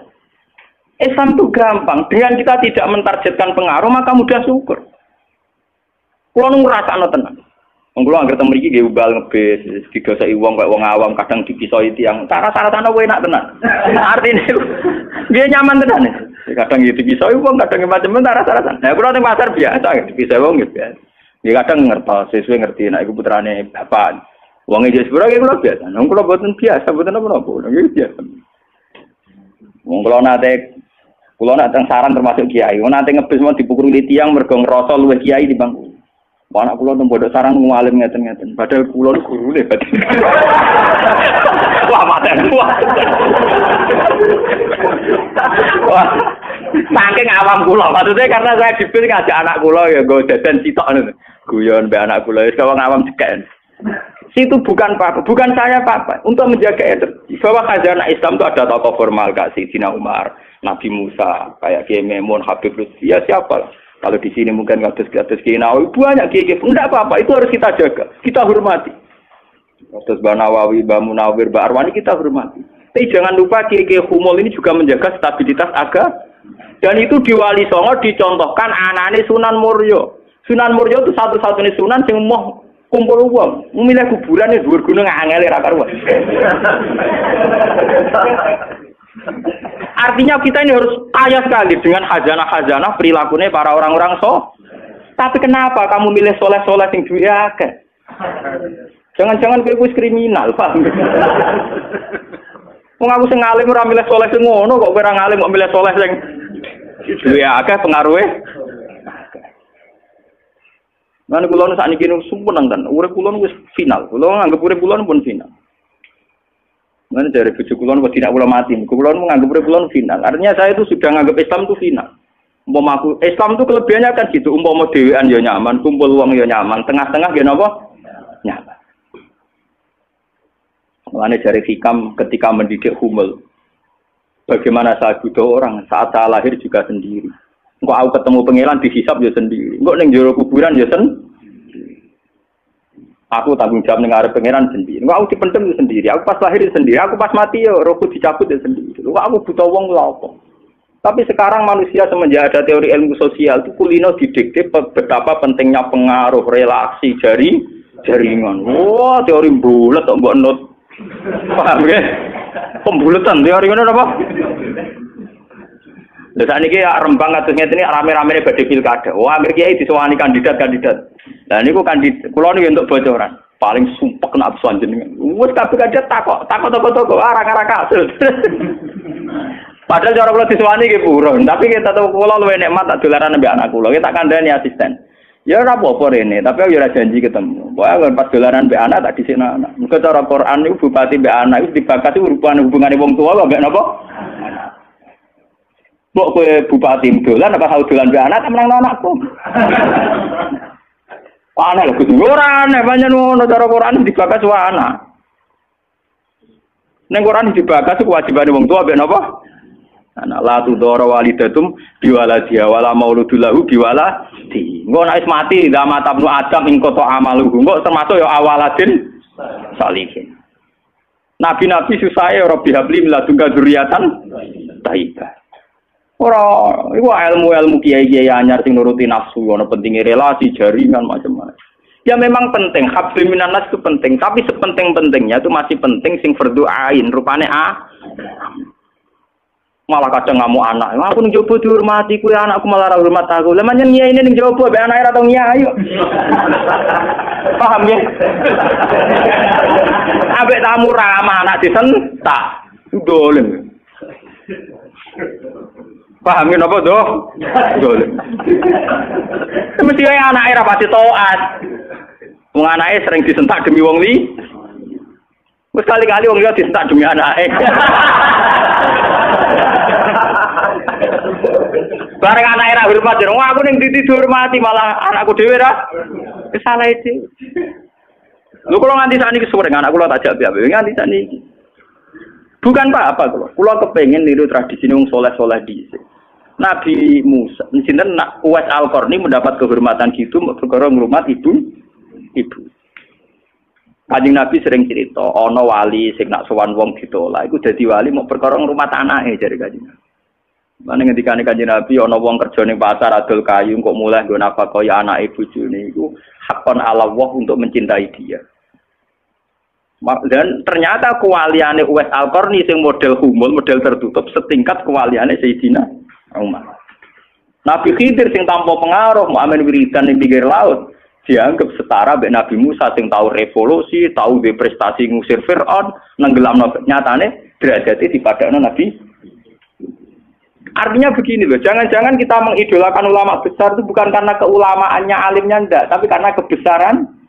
Buktinya saat kita mulai orang jadi kiai mutung. Padahal untuk jadi kiai itu gampang. Kowe nek salat subuh, ora selingkuh, ora domino, ora togel iku ya kiai. Sing darani kiai sapa? Sing darani wali ala inna auliya Allahi la khaufun alaihim wa lahum yahzanun. Ya mu alladzina amanu wa kanu yattaqun. Ora ana tarife wali kiai. Alladzina lahum tulab sing duwe santri. Alladzina lahum thalabah sing duwe murid ora. Lan kula jenenge nyai ning sampean wis kiai. Mulai sakniki anggere sampean wis salat subuh ya 2 rakaat. Zuhur ya 4 rakaat. Pokoke sing wis kaya ijma' ulama, sampean kudu yakin nek wis kiai. Anggap ae kaya Uwais Al-Qarni mek Nabi. Utawa kancane sinten Abu Yazid Al-Bustami. Ini penting kula aturaken karena tren sekarang mengukur kiai sukses dia itu dipengaruh. Itu keliru besar. Tidak ada itu dalam tradisi ulama wali. Sama tak ceritani, zaman Kiai Hamid Pasuruan terkenal wali, Pak. Kula lu tahu banyak tentang beliau karena gurunya bapak saya, sepupunya mbah saya. Mbah saya itu punya bapak namanya Mbak Idris, itu adiknya Mbak Abdul, abahnya Mbak Hamid Pasuruan. Jadi saya tahu banyak cerita beliau. Beliau kan orang Lasem, masih misanan kalian Mbah. Niku nggih hormat sama wali-wali humul. Zaman itu beliau masih hormat jenenge Gus Ud Sidoarjo. Juga hormat jenenge Mbah Muhammadun Pondoan Padi. Artinya wali-wali populer sebetulnya yang hormat sekali sama wali-wali humul enggak terkenal. Tapi kita kan mesti milih yang terkenal saja. Paham ya? Padahal wali-wali yang terkenal itu hormatnya bukan main sama wali-wali yang Sinten sing aran I'anatul Thalibin Said Zaini Dahlan. Niku gurune sing aran sinten? Gurune sing aran I'anatul Thalibin. I'anatul Thalibin dikarang Said Abi Bakar sinten? Sapa? Niku muridé Said Zaini Dahlan. Nggih, muridé sinten? Said Zaini. Iku dhe kanca wali ning pasar bakul keramik. Iku angger Jumat ditiliki. Ya guyon. Suwe-suwe santrine gak trimo. Santri kaya Mustofa ora gak trimo. Wong alime ngono kok dijak guyon mbek bakul napa? Moga Jumat ditiliki. Said Zaini sing rono. Dene takok. Wong ngoten jangan tidak itu. Iku kancaku wae. Wong sing ilmune banding aku ya wong iku. Mikir murid. Lah iku Jumat berikute ditiliki meneh wis ra ono. Mau sempat misoi Said Zaini. Kowe nyianati aku. Ketika ada orang gitu. Imam Syafi'i gitu. Imam Syafi'i itu orang alim kaliber. Dia itu kalau ijtihad hukum kok belum dikomunikasikan dengan Saiban Ar-Ra'i itu belum mantap.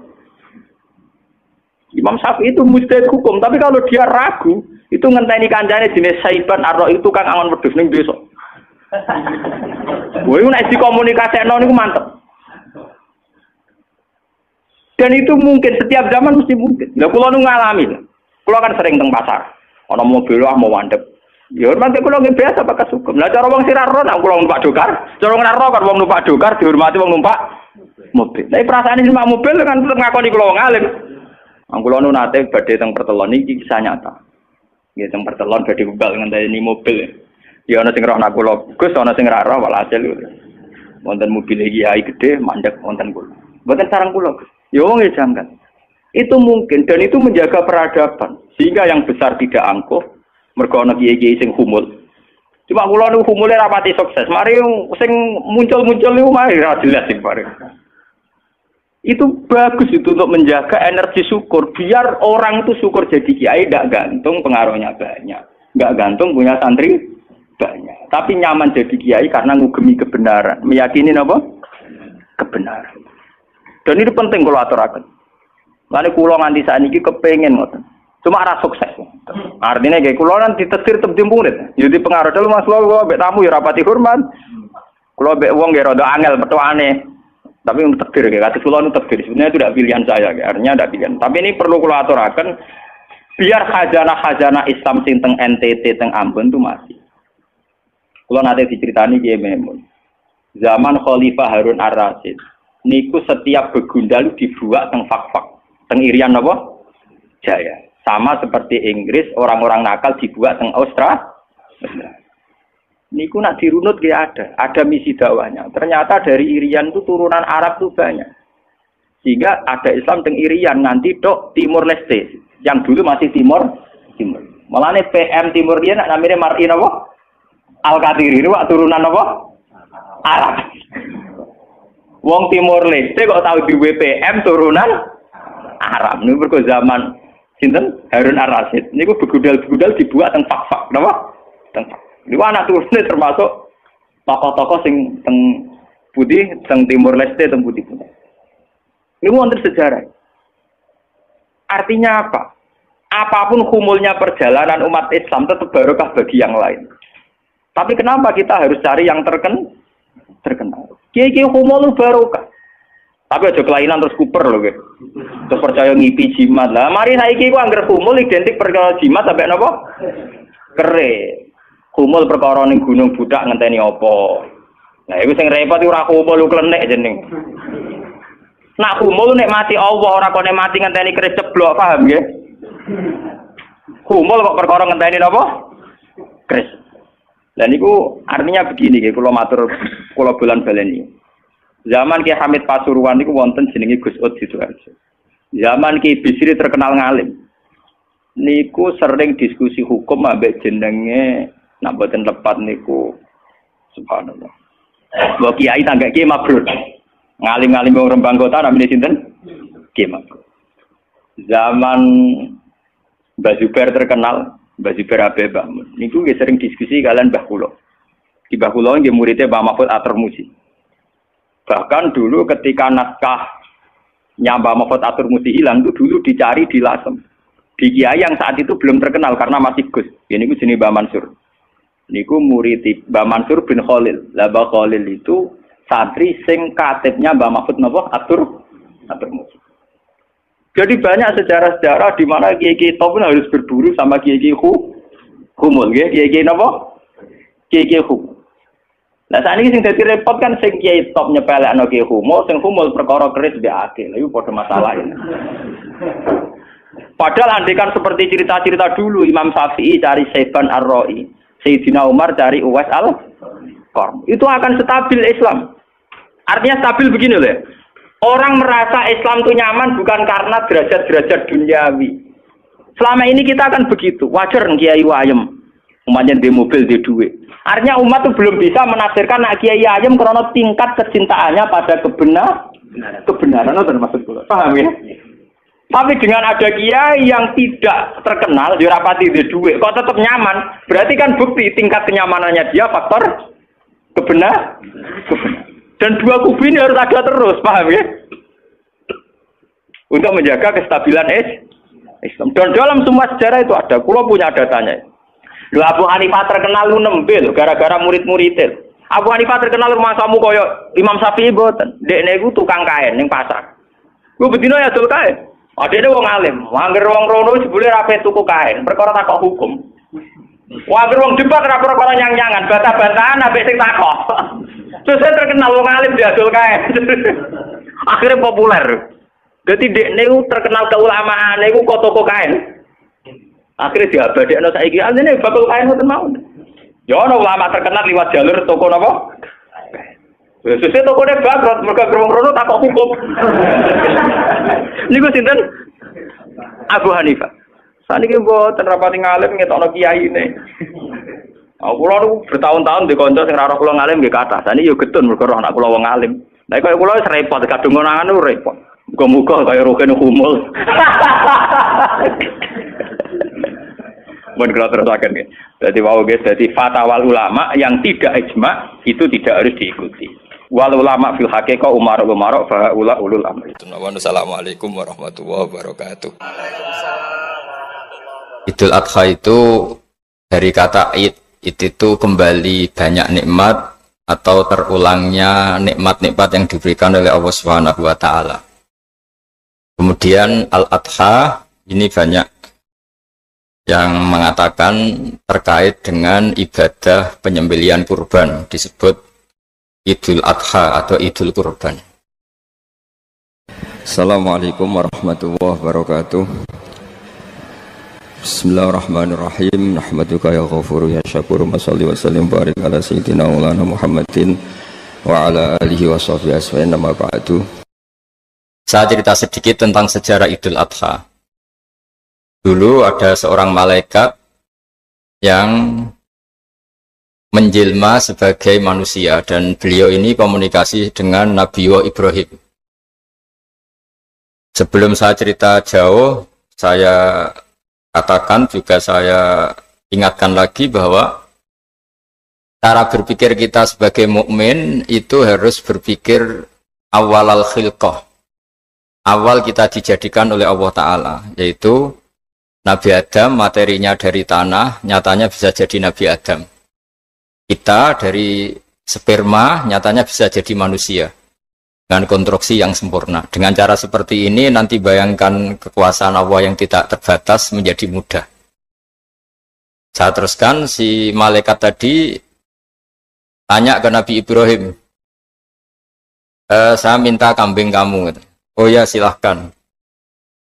Asal kamu melantunkan kalimat tasbih, terus dibaca tasbih, indah sekali, merdu, terus bisa minta tambahan kambing, ya. Sampai beberapa kali. Demi Allah, ini baru kambing, baru hewan. Andaikan anak saya pun, kalau demi Allah saya kurbankan. Singkat cerita, versi riwayat ini, suatu saat Nabi Ibrahim diuji dengan dimintanya anak untuk dikurbankan.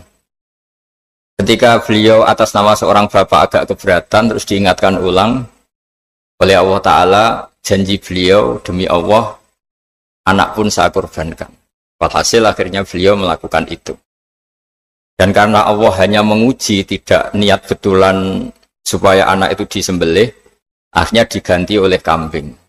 Jadilah tradisi kurban itu pakai kambing. Kemudian secara fikih ada padanan-padanan yang cukup menggantikan kambing, yaitu ada sapi, ada unta, dan seterusnya, dan seterusnya. Yang menarik dari sekian referensi yang saya baca, dan ini harus disosialisasikan lah. Sebagian versi itu adalah bahwa Nabi Ibrahim ketika diangkat di alam malakut, di alam langit sana, itu ketemu Allah, kemudian Allah tanya, Ibrahim, banyak hamba-hambaku yang durhaka, tidak tahu saya sebagai Tuhannya. Terus kata Ibrahim, usul ya, Fa'amidhum, bunuh saja ya Allah. Setelah itu tanya lagi, ada yang pezina, ada yang koruptor, ada yang pokoknya dosa-dosa yang buruk sekali. Dan di semua itu Nabi Ibrahim usul, mereka hidup di bumi engkau ya Allah, makan rezekimu ya Allah, maka mereka enggak sopan sekali, enggak ngerti engkau. Terus singkat cerita minta itu diadab, siksa. Suatu saat versi referensi ini di kitab Hikam, kalau di kitab saya halaman 15 juz 2, suatu saat Nabi Ibrahim itu diminta sama Allah menyembelih Ismail. Kita ini penting sekali. Setelah disuruh menyembelih Ismail, Nabi Ibrahim komplain, ya Allah, ini anak saya, samratu fuadi, buah hati saya, kenapa engkau seenaknya minta saya sembelih? Enggak bisa ya Allah, ini samratu fuadi, buah hati saya. Terus kata Allah, orang-orang yang durhaka yang kamu usulkan supaya saya bunuh itu hamba saya menciptakan mereka, dasar saya mencintai mereka, karena itu ciptaan saya. Anda enak saja usul saya matikan, saya bunuh. Sekarang ketika Anda usul, saya tidak mikir, kenapa ketika saya usul kamu mikir? Terus akhirnya Nabi Ibrahim mau, oke ya Allah. Setelah itu, terus semenjak itu Nabi Ibrahim itu begitu sayang sama hamba-hambanya Allah. Sehingga dari cerita yang paling masyhur, ketika Abu Bakar As-Siddiq begitu lemah lembut sama hamba-hamba Allah yang lain, Nabi Muhammad mensepadankan dalam hal ini sama Nabi Ibrahim, hati kamu sehalus Ibrahim. Yaitu Nabi Ibrahim, beliau akhir-akhir punya komitmen, faman tabi'ani fa innahu minni wa man asani fa innaka ghafurur rahim. Ya Allah, orang yang ikut sunnahku maka jelas bagian dari saya. Dan yang sedang durhaka, waman asoni, saya harapkan fa innaka ghafurur rahim, engkau maha pengampun, maha penyayang. Semenjak itu menjadi sunnatan muttaba'ah bahwa agama ini agama rahmatan lil alamin, bahwa melihat kemungkaran, melihat kebodohan, ketimpangan, itu komitmen kita ini membenahin, bukan menghabisin. Melihat kesalahan, komitmen kita ini in uridu ilal islaha mastata'tu. Komitmen kita ini ingin lebih baik, bukan mengacaukan dunia ini. Semenjak itu terus syariat-syariat Islam disebut anit tabi millata Ibrahim Hanifah, bahwa kita mengikuti millahnya Ibrahim. Sebab itu kemudian setelah ini menjadi sunnatan muttaba'ah, bahkan banyak ulama yang berpendapat ketika Rasulullah SAW Mi'raj, itu dari sekian Nabi Ulul Azmi yang enggak ketemu itu Nabi Nuh. Nabi Nuh alaihissalam, padahal termasuk Nabi Ulul Azmi. Itu banyak yang menganalisis karena Nabi Nuh itu pernah berdoa, Rabbi la tadzar alal ardi minal kafirina dayara. Nabi Nuh adalah nabi yang pernah cara Jawa maksudno kaumnya, mendoakan buruk sama kaumnya, dan itu tidak manhaj, tidak metode yang Nabi Muhammad disuruh ikut metode itu, tapi Nabi disuruh ikut manhaj atau pola sosiologi, pola dakwah atau pola sosial yang harus mengikuti Nabi Ibrahim, anit tabi millata Ibrahim hanifah. Nabi Ibrahim itu orang yang sangat lemah lembut, yang ngendikan faman tabi'ani fa innahu minni wa man asani fa innaka ghafurur rahim. Sebab itu teman-teman yang di Kanada, yang di mana-mana, kita ngikuti status ilmu hakikat. Di ilmu manusia, negara ini milik Kanada, milik Amerika, milik Eropa misalnya, atau milik mana sajalah. Tapi di status ilmu hakikat, semua itu milik Allah. Sehingga di antara ciri khas Islam adalah kalau dulu agama-agama lain harus salat di tempat peribadatan mereka. Islam mengatakan ju'ilat lanal ardu kulluha masjidan. Semua bumi Allah itu masjid, tempat sujud. Sehingga orang Islam fa'enama adrokatu sholat, kamu kapan saja ketemu waktu sholat, ya sholat. Semua bumi Allah itu tempat sujud. Sehingga suatu saat sahabat yang biasa siaha, biasa hidup di perantauan, Nabi memberi nasihat, al-bilad biladullah wal ibad ibadullah, fahaitsuma asabta khairan fa'akim. Semua negara itu milik Allah, semua hamba dimanapun juga hamba Allah. Kamu di mana saja mendapatkan kebaikan, ya silahkan berdomisili di situ. Saya pernah di Korea, itu asik karena itu yang orang-orang katanya teman-teman, saya ini di rumah itu nggak kiai, Gus. Sering di sawah, sering di Tegal. Gara-gara di Korea jadi mufti gitu. Karena nggak ada kiainya gitu. Jadi orang-orang yang nggak jadi kiai di Jawa, mungkin kalau di luar Jawa atau di luar Indonesia malah jadi kiai gitu. Artinya gini, pentingnya jadi kiai bukan menjadi gagah, itu enggak, tapi begini. Dulu bawaannya rakyat itu kan kalau ke masjid komplain, ada masjid bocor, kayak ada keran yang kurang baik. Tapi kalau sudah jadi kiai itu tahu rasanya. Betapa nata masjid itu susah, ngelola masjid itu susah, nyari imam itu juga susah, melanggengkan jamaah juga susah. Jadi pentingnya jadi kiai itu bukan gagah-gagahan jadi imam, tapi bertanggung jawab atas proses yang berjalan. Hingga dulu di antara nasihat bapak saya, bapak itu termasuk orang yang nggak suka sama orang tawadhu, orang yang sopan. Dulu saya juga iskal itu janggal. Kata bapak, wong tawadhu itu apik, orang sopan itu baik. Tapi biasanya itu cara orang menghindari tanggung jawab. Disuruh jadi kiai nggak mau. Tapi kalau ada kiai salah komplain itu.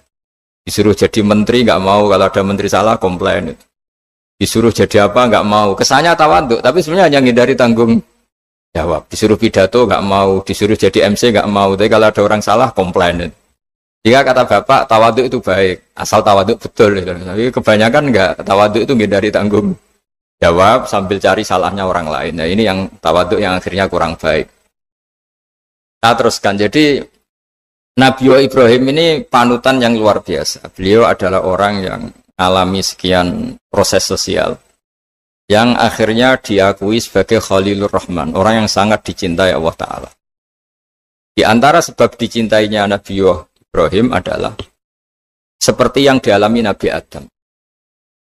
Nabi Adam ketika turun di bumi, itu keresahan pertama itu bukan karena kurang makanan atau kurang minuman, itu enggak.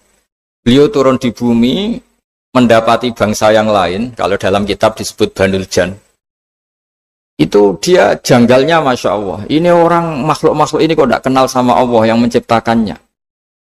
Kan aneh ya kalau kita hidup di Kanada terus nggak tahu PM-nya siapa, Perdana Menterinya siapa, kita hidup di Indonesia nggak tahu presidennya siapa.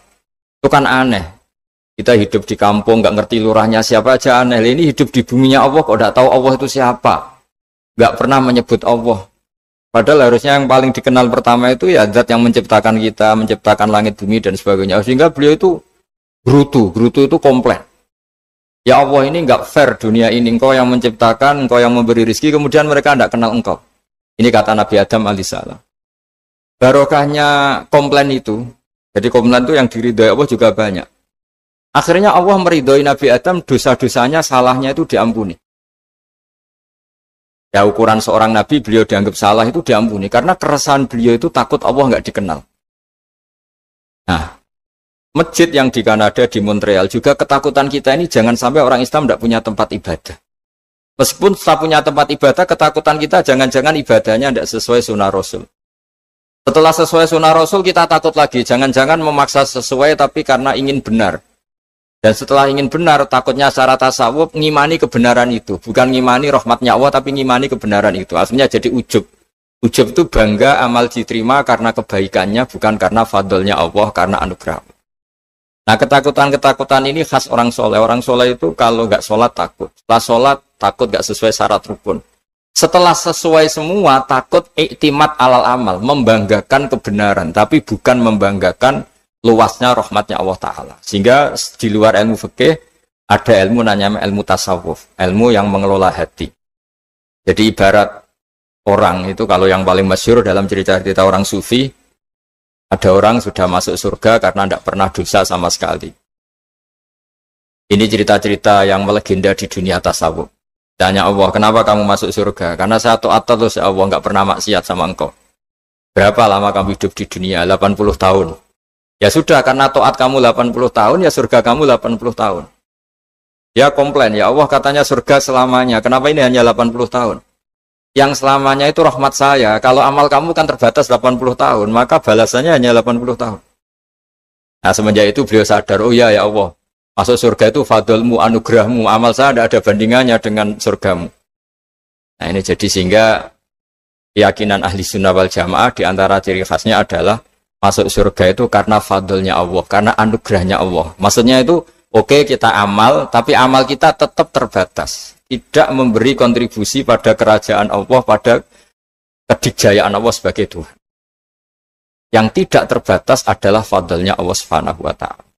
Nah, keresahan-keresahan ini kemudian yang diwariskan oleh para nabi ke ulama-ulama. Di keresahannya ulama itu mirip-mirip keresahan nabi. Nabi dulu itu sampai dakwah, sampai sosialisasi kebenaran itu takut Allah itu la yuzkaru fi mulki. Allah tidak disebut, tidak menjadi aktor. Kan tidak fair kita misalnya nempat di negara orang terus nggak tahu duta besarnya siapa, terus kalau ngurus paspor di mana, ngurus visa di mana. Ini sama, kita hambanya Allah tapi nggak pernah ngurus status kehambaannya. Harusnya kita ngurus status kehambaan kita dengan sholat, berarti kehambaan kita hidup. Dengan baca tasbih berarti kehambaan kita hidup.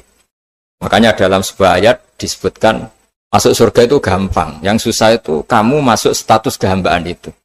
Makanya disebut ya aja Tuhan nafsul mutmainnah irji'i ila rabbiki radiyatan mardiyah. Pertama apa? Fadkhuli fi ibadi. Kamu harus masuk status sebagai hambaku dulu. Baru wadkhuli jannati, baru kamu baru masuk surga.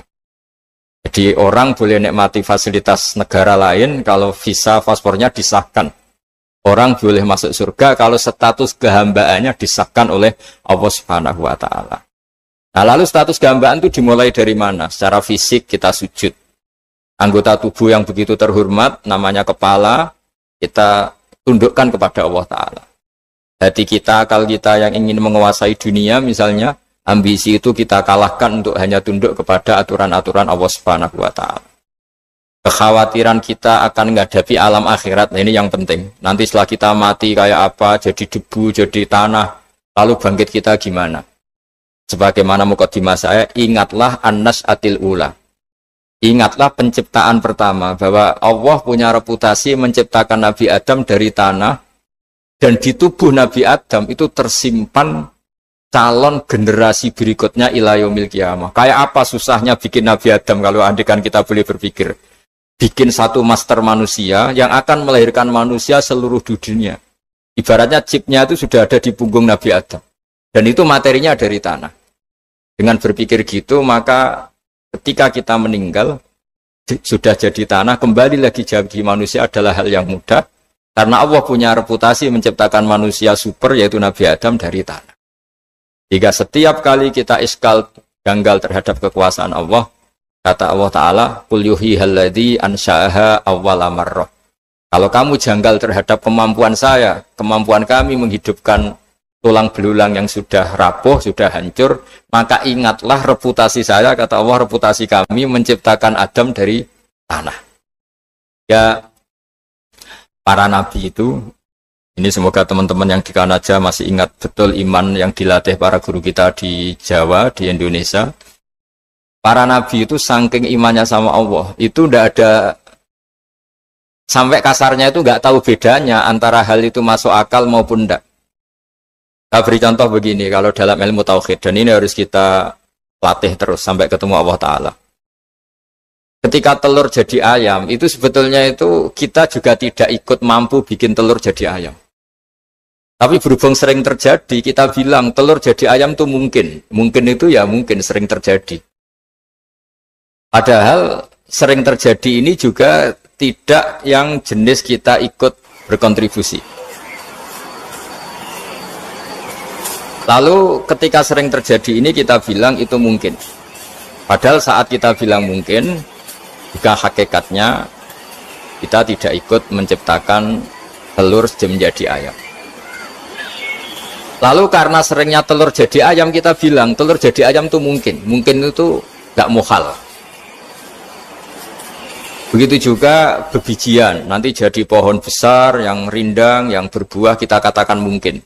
Kenapa kita katakan mungkin? Karena itu sering terjadi. Toh kita pun tidak ikut menciptakan biji jadi pohon besar, telur jadi ayam. Artinya apa? Zaman sesuatu itu sering terjadi, kita pun sebetulnya tidak pernah ikut menciptakan. Hanya menyaksikan sering, terus kita bilang itu mungkin. Tapi kita tidak memberi kontribusi sama sekali. Semua itu karena kudrohnya Allah, kemampuan Allah. Lalu ketika ada orang yang bilang, batu ini bisa melahirkan unta. Kita bilang, muhal, batu itu tidak mungkin melahirkan unta. Tapi kalau seorang nabi itu nggak tahu bedanya antara batu melahirkan unta dengan indukan unta melahirkan unta. Karena nabi-nabi itu makomnya sudah sangat tinggi. Ketika unta induk melahirkan unta juga tidak atas kemampuan unta induk. Unta induk tidak punya kemampuan menciptakan unta. Juga karena kudrohnya Allah Ta'ala. Sehingga kalau batu mengeluarkan unta juga mungkin kalau Allah menghendaki. Hingga ketika Nabi Soleh diminta kaumnya, apa bukti engkau Nabi? Tunjukkan ayat kalau engkau Nabi. Yang kamu minta apa? Seekor unta keluar dari batu besar ini. Nabi Soleh dengan entengnya berdoa sama Allah dan keluarlah unta keluar dari batu. Nah itu makom yang paling tinggi. Makom paling tinggi itu kita mendudukkan Allah sebagai zat yang tidak terbatas kudrohnya. Hingga para nabi itu terus punya mukjizat. Nah mukjizat itu untuk mengingatkan ulang bahwa Allah itu tidak terbatas kemampuannya. Bagaimana unta keluar dari batu besar zaman Nabi Soleh, zaman Nabi Muhammad air keluar dari jemarinya Rasulullah SAW, Nabi Ibrahim dibakar tidak mempan, tetap sehat, tetap bugar. Karena semua ini sebagai bukti bahwa kudrohnya Allah tidak terbatas. Nah, iman-iman seperti ini harus kita jaga. Apapun rasionalitas kita, dan meskipun kita selalu rasional, tetap menyisakan iman bahwa kudroh Allah itu tidak terbatas. Sehingga ketika ada cerita kematian orang soleh itu ditangisi langit dan bumi, kita tidak usah iskal, tidak usah jangkal, masa bumi bisa menangis? Karena kita yang sekarang bisa nangis adalah materinya dari tanah, materinya dari bumi. Terus iman ini kita jaga sehingga kalau kita yasinan, masih ingat, Allah kalau mengingatkan kudrohnya yang tidak terbatas, manusia disuruh ingat, Qul yuhyihal ansha'aha awwala marrah. Kamu harus ingat bahwa Allah itu yang menghidupkan kamu, menghidupkan semuanya ketika kamu belum menjadi seperti ini.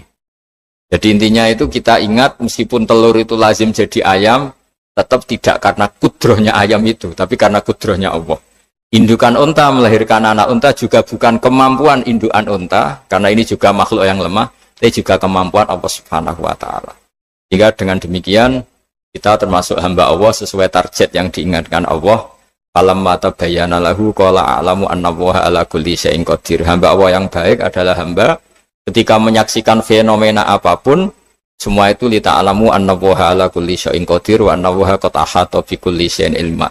Apapun di alam raya ini, semuanya itu bukti bahwa Allah ala kulli syai'in qadir, Allah kuasa dan Allah meliputi semua makhluknya dalam pandangannya, dalam pantauannya. Jadi saya mohon teman-teman yang di Montreal, yang di Kanada, juga di manapun harus ingat status hakikat bahwa al-bilad biladullah wal ibad ibadullah, Fahaitsu ma asabta khairan fa'akim. Negara hakikatnya milik Allah, semua hamba juga milik Allah. Di mana saja kamu berada dan menemukan kebaikan, silahkan hidup di situ. Tentu dengan sosialisasi yang baik, baik dengan non-muslim maupun dengan muslim, karena Allah mengajarkan waqulu linnasi husna. Ajaran Islam adalah rahmatan lil alamin, rahmat bagi semua. Tentu tidak henti-hentinya kita menjelaskan kebenaran yang diinginkan oleh Allah Subhanahu wa taala. Saya kira demikian karena juga ini di sini sudah malam. Jadi saya mohon maaf mungkin tidak bisa ikuti tanya jawab karena di sini sudah malam, apalagi tadi habis takziah saya karena ya ada mas saya yang sudah sepuh sekali wafat. Terus tadi barusan datang. Jadi mohon maaf tidak mengikuti acara mulai pertama. Tapi saya mohon ayat-ayat Quran yang saya terangkan tadi bahwa untuk mensifati Allah kudrohnya tidak terbatas. Ingatlah bahwa kita yang secerdas ini, yang sehebat ini, kita semua manusia yang cerdas begini, matanya bisa melihat, hatinya bisa merenung, otaknya bisa berpikir cerdas. Itu dari materi tanah. Dan Allah mampu. Allah bisa bikin orang miliatan gini dari satu orang manusia namanya Nabi Adam. Kayak apa susahnya bikin konstruksi Nabi Adam kalau boleh dibahasakan. Dan itu Allah punya reputasi mampu. Dengan cara seperti itu kita akan gampang iman bahwa kita setelah meninggal dan menjadi tanah, ya sama seperti kita masih hidup. Zaman kita hidup ya tidak tahu cara kerja jantung kita, nafas kita, uratnya gimana, terus sistem tubuh. Meskipun ilmu medis ngerti mengurai itu, tapi tetap saja hanya ngerti, tidak menciptakan. Yang menggerakkan jantung, organ tubuh kita tetap Allah Subhanahu wa taala. Dia yang Al-Fa'idul Mukhtar, dia yang semuanya mengendalikan kita. Artinya zaman kita hidup pun sebenarnya kita yang tidak mengendalikan kita. Nafas kita ya dalam kendali Allah, ikhtiar kita dalam kendali Allah. Sama setelah kita mati juga dalam kendali Allah. Ya guru-guru kita semuanya melatih inna sholati wa nusuki wa mahyaya wa mamati lillahi rabbil alamin. Hakikat ibadah kita, hakikat hidup kita, hakikat mati kita, semuanya tidak dalam kendali kita. Semua itu dalam kendali Allah Ta'ala. Dengan demikian terus kita insya Allah ingin jadi hambanya dulu. Baru setelah jadi hambanya, baru sah menjadi ahli penghuni surganya. Wadkhuli fi ibadi, baru wadkhuli jannati. Masuklah berstatus sebagai hambaku, baru engkau kalian semua layak menjadi penghuni surga. Kul ngucapo sira Muhammad. Pasti ngucapo ning gone wong-wong sing takut kematian dalam berjuang. Mantai sapa dza yaman iku alladzi ku wong utawa alladzi ku sapa wae yasin. Kang iso ngreksa sapa lagi kum ing sira kabeh. Yujiru tegese nyelametna sapa lagi kum ing sira kabeh minallahi saking ketentuane Allah. Inaro dalam ngersakno sapa Allah dikum ing sira kabeh, ngersakno misale suhan ing kerusakan, halakan tegese kerusakan wa hazimatan lan kabur bubaran saka arena perang. Sapa zat sing iso nglindungi kowe nek Allah menghendaki kowe kalah. Au yusibukum utawa mekenakno sapa Allah kum ing sira kabeh bisuin kelawan to elek. In aro dalam ngersakno sapa Allah bikum ing sira kabeh rahmatan ing rahmat manane khairon tegese ing kabeh. Kowe nek wedi mati iku lha opo? Misale wedi mati ya tetep napa? Mati. Kira-kira mati demi jihad, maksudnya keren napa? Gaul maksudnya mati jihad sing mesti bener ya mesti. Perang riyen niku kepenak Kang, sing mbok endut Kanjeng Nabi mesti bener ya, musuh Abu Jahal mesti salah ya. Jadi cara nekat iku jos napa? Saiki mboten musuhe mukmin kaya mukmin, mukminem yo abal-abal, musuhe yo rontok abal-abal kan ora jelas bener ora jelas. Lah berhubung ora jelas kudune sikap kita yo ora jelas. Ora oleh tukaran saiki yo tenanan, mergo musuhe ora mesti salah, kita ora mesti ben. Nah, dhisik kan enak. Kita bela Rasulullah Muhammad mesti bener, musuhan Abu Jahal mesti salah ya. Pangeran kita Allah mesti pangeran tenan, kono berhala mesti ra pangeran. Saiki boten teroris yo Allahu Akbar. Polisi sing lagi salat yo Allah. Terus kowe PD piye? Ora jelas. Ora jelas yo kita sikape ya ora jelas. Saiki nganggo hukum sosial sing normal, nah apik ya diapiki. Nah, kono ngrasani ya kowe ngrasani ngono-ngono tok wae gremeng-gremeng sithik, tapi ora usah napa? Ora usah tenanan. Jadi ini ku penting kula terangno. Jadi nak ana wong saiki majibno jihad alasane anut Rasulullah, nak Rasulullah jihad nganti wani mati. Masalahnya Nabi mesti bener, musuhe mesti. Saiki kita iku ora ngalami ngono iku. Imam kita kadang salah, musuh kita malah kadang bener. Jare kados kula musuhan mbek Mustofa. Ora mesti bener kula, mbek kula kiyaine lah. Mergo iso wae cara hukum Allah wong wis lemah iku welasi. Jadi orang-orang malah aku salahno pangeran. Senajan to dalam konteks permasalahan bener saya. Misalnya Mustafa diutang aku 20, janji Senin nyaur jebule gak nyaur aku ngamuk-ngamuk. Padahal duitku ning omah 2 juta. Iso pangeran nyalahno aku. Ya lha didik 2 juta kok ana duit 20.000 digawa wong. Mbok kagek kowe iku wong alim ta ora? Kowe iku waras ta ora? Iso. Piye-piye duit iku kabeh wae pangeran. Sing digawa Mustafa wae pangeran teng ning omah ya. Nah, saya ketika punya uang banyak di rumah itu mlebu ayat wa ingkana du usratin panadiratun ila maisar wa antasaddaku khair. Jong nak kowe dhuwitmu akeh sing utang kowe gak tempo nganti dia mampu membayar. Iku enak mbok ibrokno mbok sedekahno luweh apik. Dalam konteks Mustafa nyulayani janji ya dia salah wong diutang kok nyulayani janji. Tapi dalam konteks aku nagih berlebihan juga disalahkan pangeran. Wong ora ono emergency kok nah kecuali ning omah gak ono beras, nah aku ora nagih bojoku mati. Tapi rai koyo aku kan gak ngalami ngono. Jadi iki wong melarat nganti ngono kan butuh bakat. Paham ya? Melarat wong nganti nak ora nagih wong ra iso mangan. Ono melarat model. Ono ketemu. Oh, sak Indonesia sama ngosok melarat nganti. Kita ini nak musuhan mbek orang selalu masalahnya demikian. Kebenaran yang kita alami itu semuanya itu subjektif. Nak wis ana pembanding ku ketok ora bener. Kula bolak-balik nyontono teng kene dawuh kitab hikam. Wong zaman akhir nganti kiamat ku apike wae elek apa meneh elek iki kula bolak-balik. Kula tak eling terus dawuh Bapak. Ha ana wong kok ngimami masjid terus istiqomah ku ya apik, tapi ana elek. Terus wong liya ora dadi peluang dadi imam. Mergo masjide dikangkangi. Iku mbok istiqomah mbok mahjubno wong liya. Akhirnya alumni pondok liya kandidat imam-imame tereliminir kabeh. Nganti watuk-watuk imame ra gelem pensiun. Alasane istiqomah. Ana teng daerah kula nganti ana guyonan, ana wong tuwa khotbah. Tiang takwa watuk. Terus Allah mlebu swarga. Sing ngrungokno mati bingung. Maksudnya tiang takwa Allah, koma mlebu swarga. Pas muni tiang takwa watuk. Terus muni Allah mlebu swarga.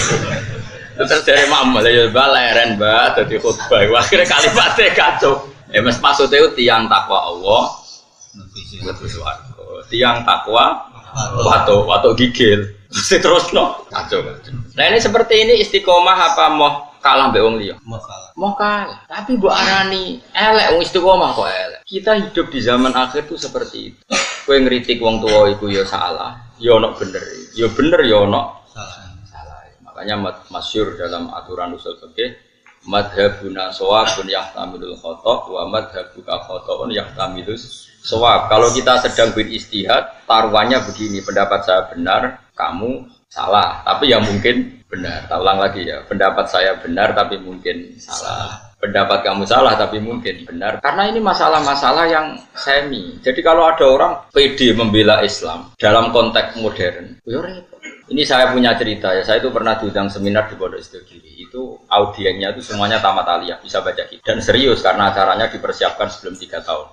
Temanya itu seru, menguak ayat-ayat kitab. Jadi pokoknya seru. Itu MC-nya orang Madura, mayoritas santrinya juga. Pertanyaannya sudah gini, Gus, kalau kita tidak perang, kesannya kita pecundang. Malu kita jadi pecundang.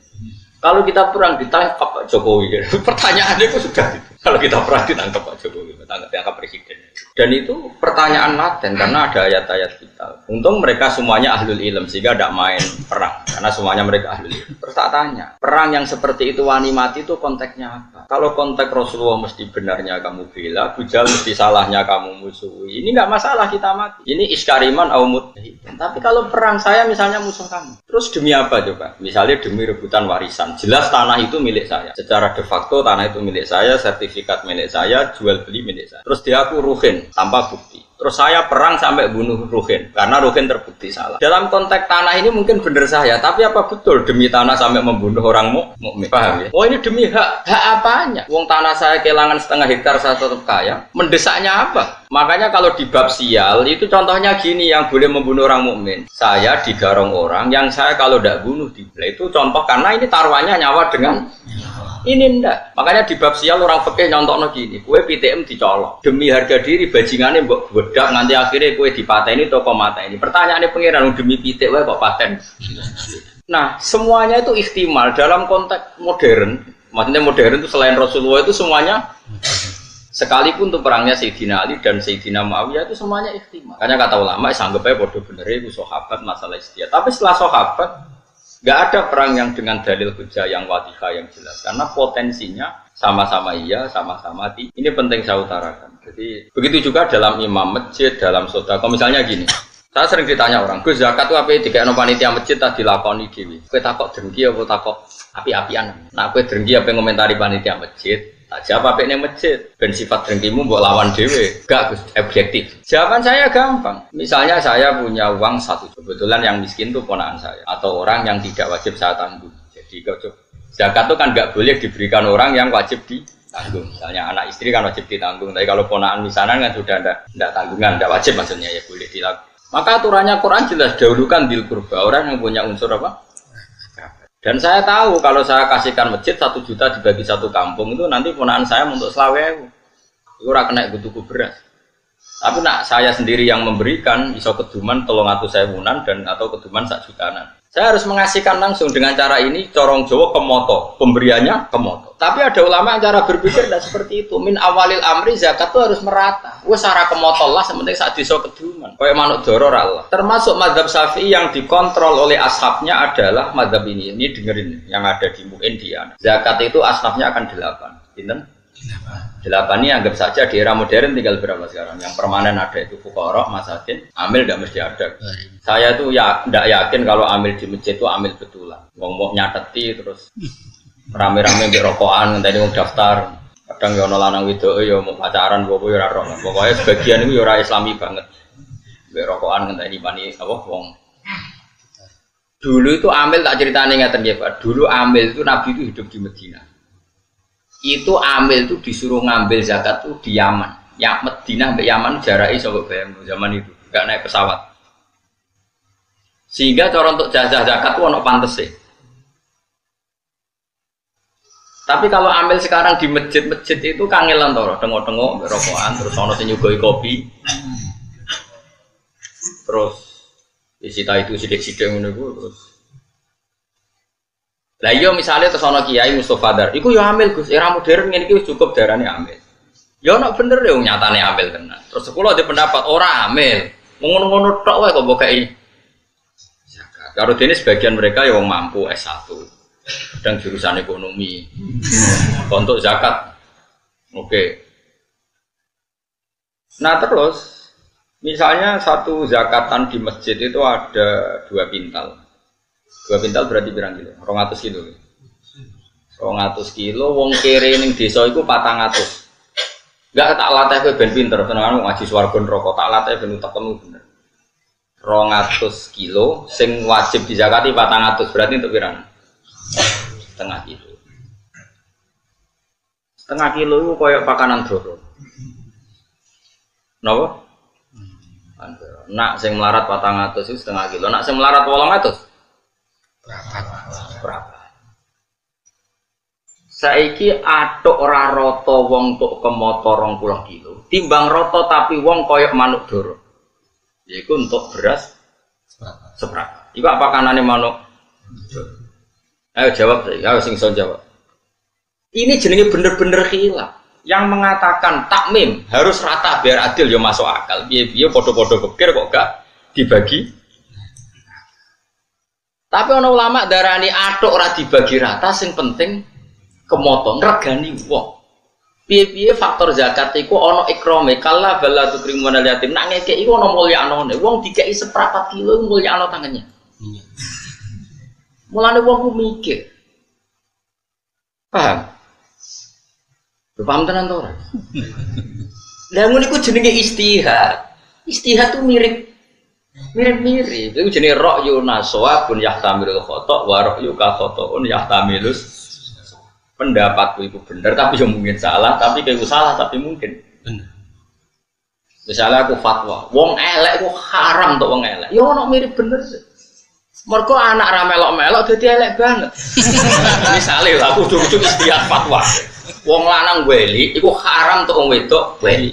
Karena anak ra melok-melok dadi elek banget. Misalnya aku fatwa. Ini kan demi kemaslahatan jangka panjang biar gak ada generasi Islam sing elek banget.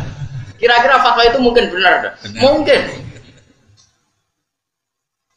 Terus ana sing bantah, ora ono hadise. Momennya yang kira-kira dibantah Albani, mana hadisnya? Gak ada pegangannya. Misalnya aku Albani, sidik-sidik kan nyempriti hadis. Nah, ya nak bener. Terus ana wong nek sing pendapat, jogeman untuk wong sugih. Biasanya wong untuk wong sugih itu diburohno. Wong alim untuk wong wedok sugih diburohno. Ya nak bener ya, rata-rata wong kiri diburohno. Ya kadang ya ono salah, atau diburono lah numpak Innova, timbang majikan tapi satpam. Misalnya, ya ono mirip. Lah itu pendapat asal tidak masalah iman dan Islam, kafir dan tidak kafir, iku sawabun yahtamilul khata' wa khata'un yahtamilul. Sehingga mulai dulu lama itu kalau khilaf itu ya biasa-biasa, ketemu koncone sing khilaf itu ya biasa.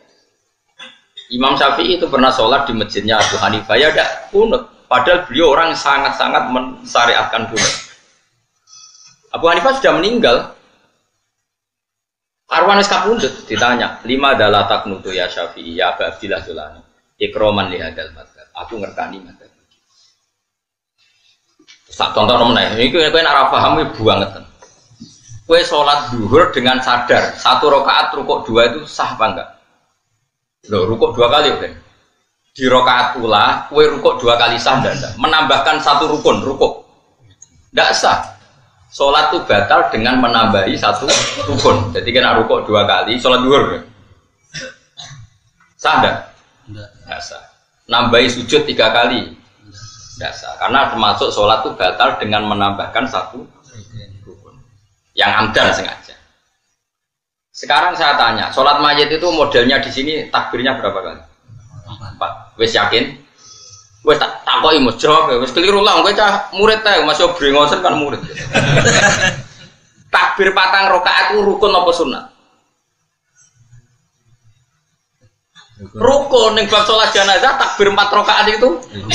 Sehingga dijelaskan salat jenazah itu rukunnya 4, yaitu takbir 4 kali, yang setelah pertama baca Fatihah, setelah kedua baca sholawat, setelah ketiga doa, setelah keempat sebetulnya salam. Tapi kayak Indonesia doa yang kayak jadi momennya. Sebenarnya di Mekah di mana-mana setelah takbir keempat itu langsung. Tak ono sing tahu-tahu haji ya, bertakbir keempat sing tahu umroh. Nah di Mekah langsung salam atau apa ibu dongo? Langsung salam. Tapi nak teng Indonesia dongo. Jadi dongane belum video nanti. Sudah sampean yakin kalau empat tadi rukun? Tak latih oke. Kemudian ada orang yang sholat takbir sampai 5 kali atau 6 kali, batal enggak dalam sholat jenazah? Loh enggak jawab. Rata-rata ulama mengatakan tidak batal karena Allahu Akbar mujarradu dzikri. Iso wae dekne nambe Akbar ra niat rukun tapi mujarradu dzikri. Wong zikir kok ora oleh. Tapi ada ulama mengatakan dalam konteks sholat jenazah takbir itu sudah rukun, sehingga kalau nambah itu ya batal, wong berarti nambahi rukun. Lalu jenis pendapat ini yang mirip bener mirip. Lah wong awam-awam kok kowe ora dadi dhuwit kok geger. Wah iku perelek meneh. Elek meneh, elek wong ya kowe iku. Aku menyangkut dhuwit ngono ae kok geger.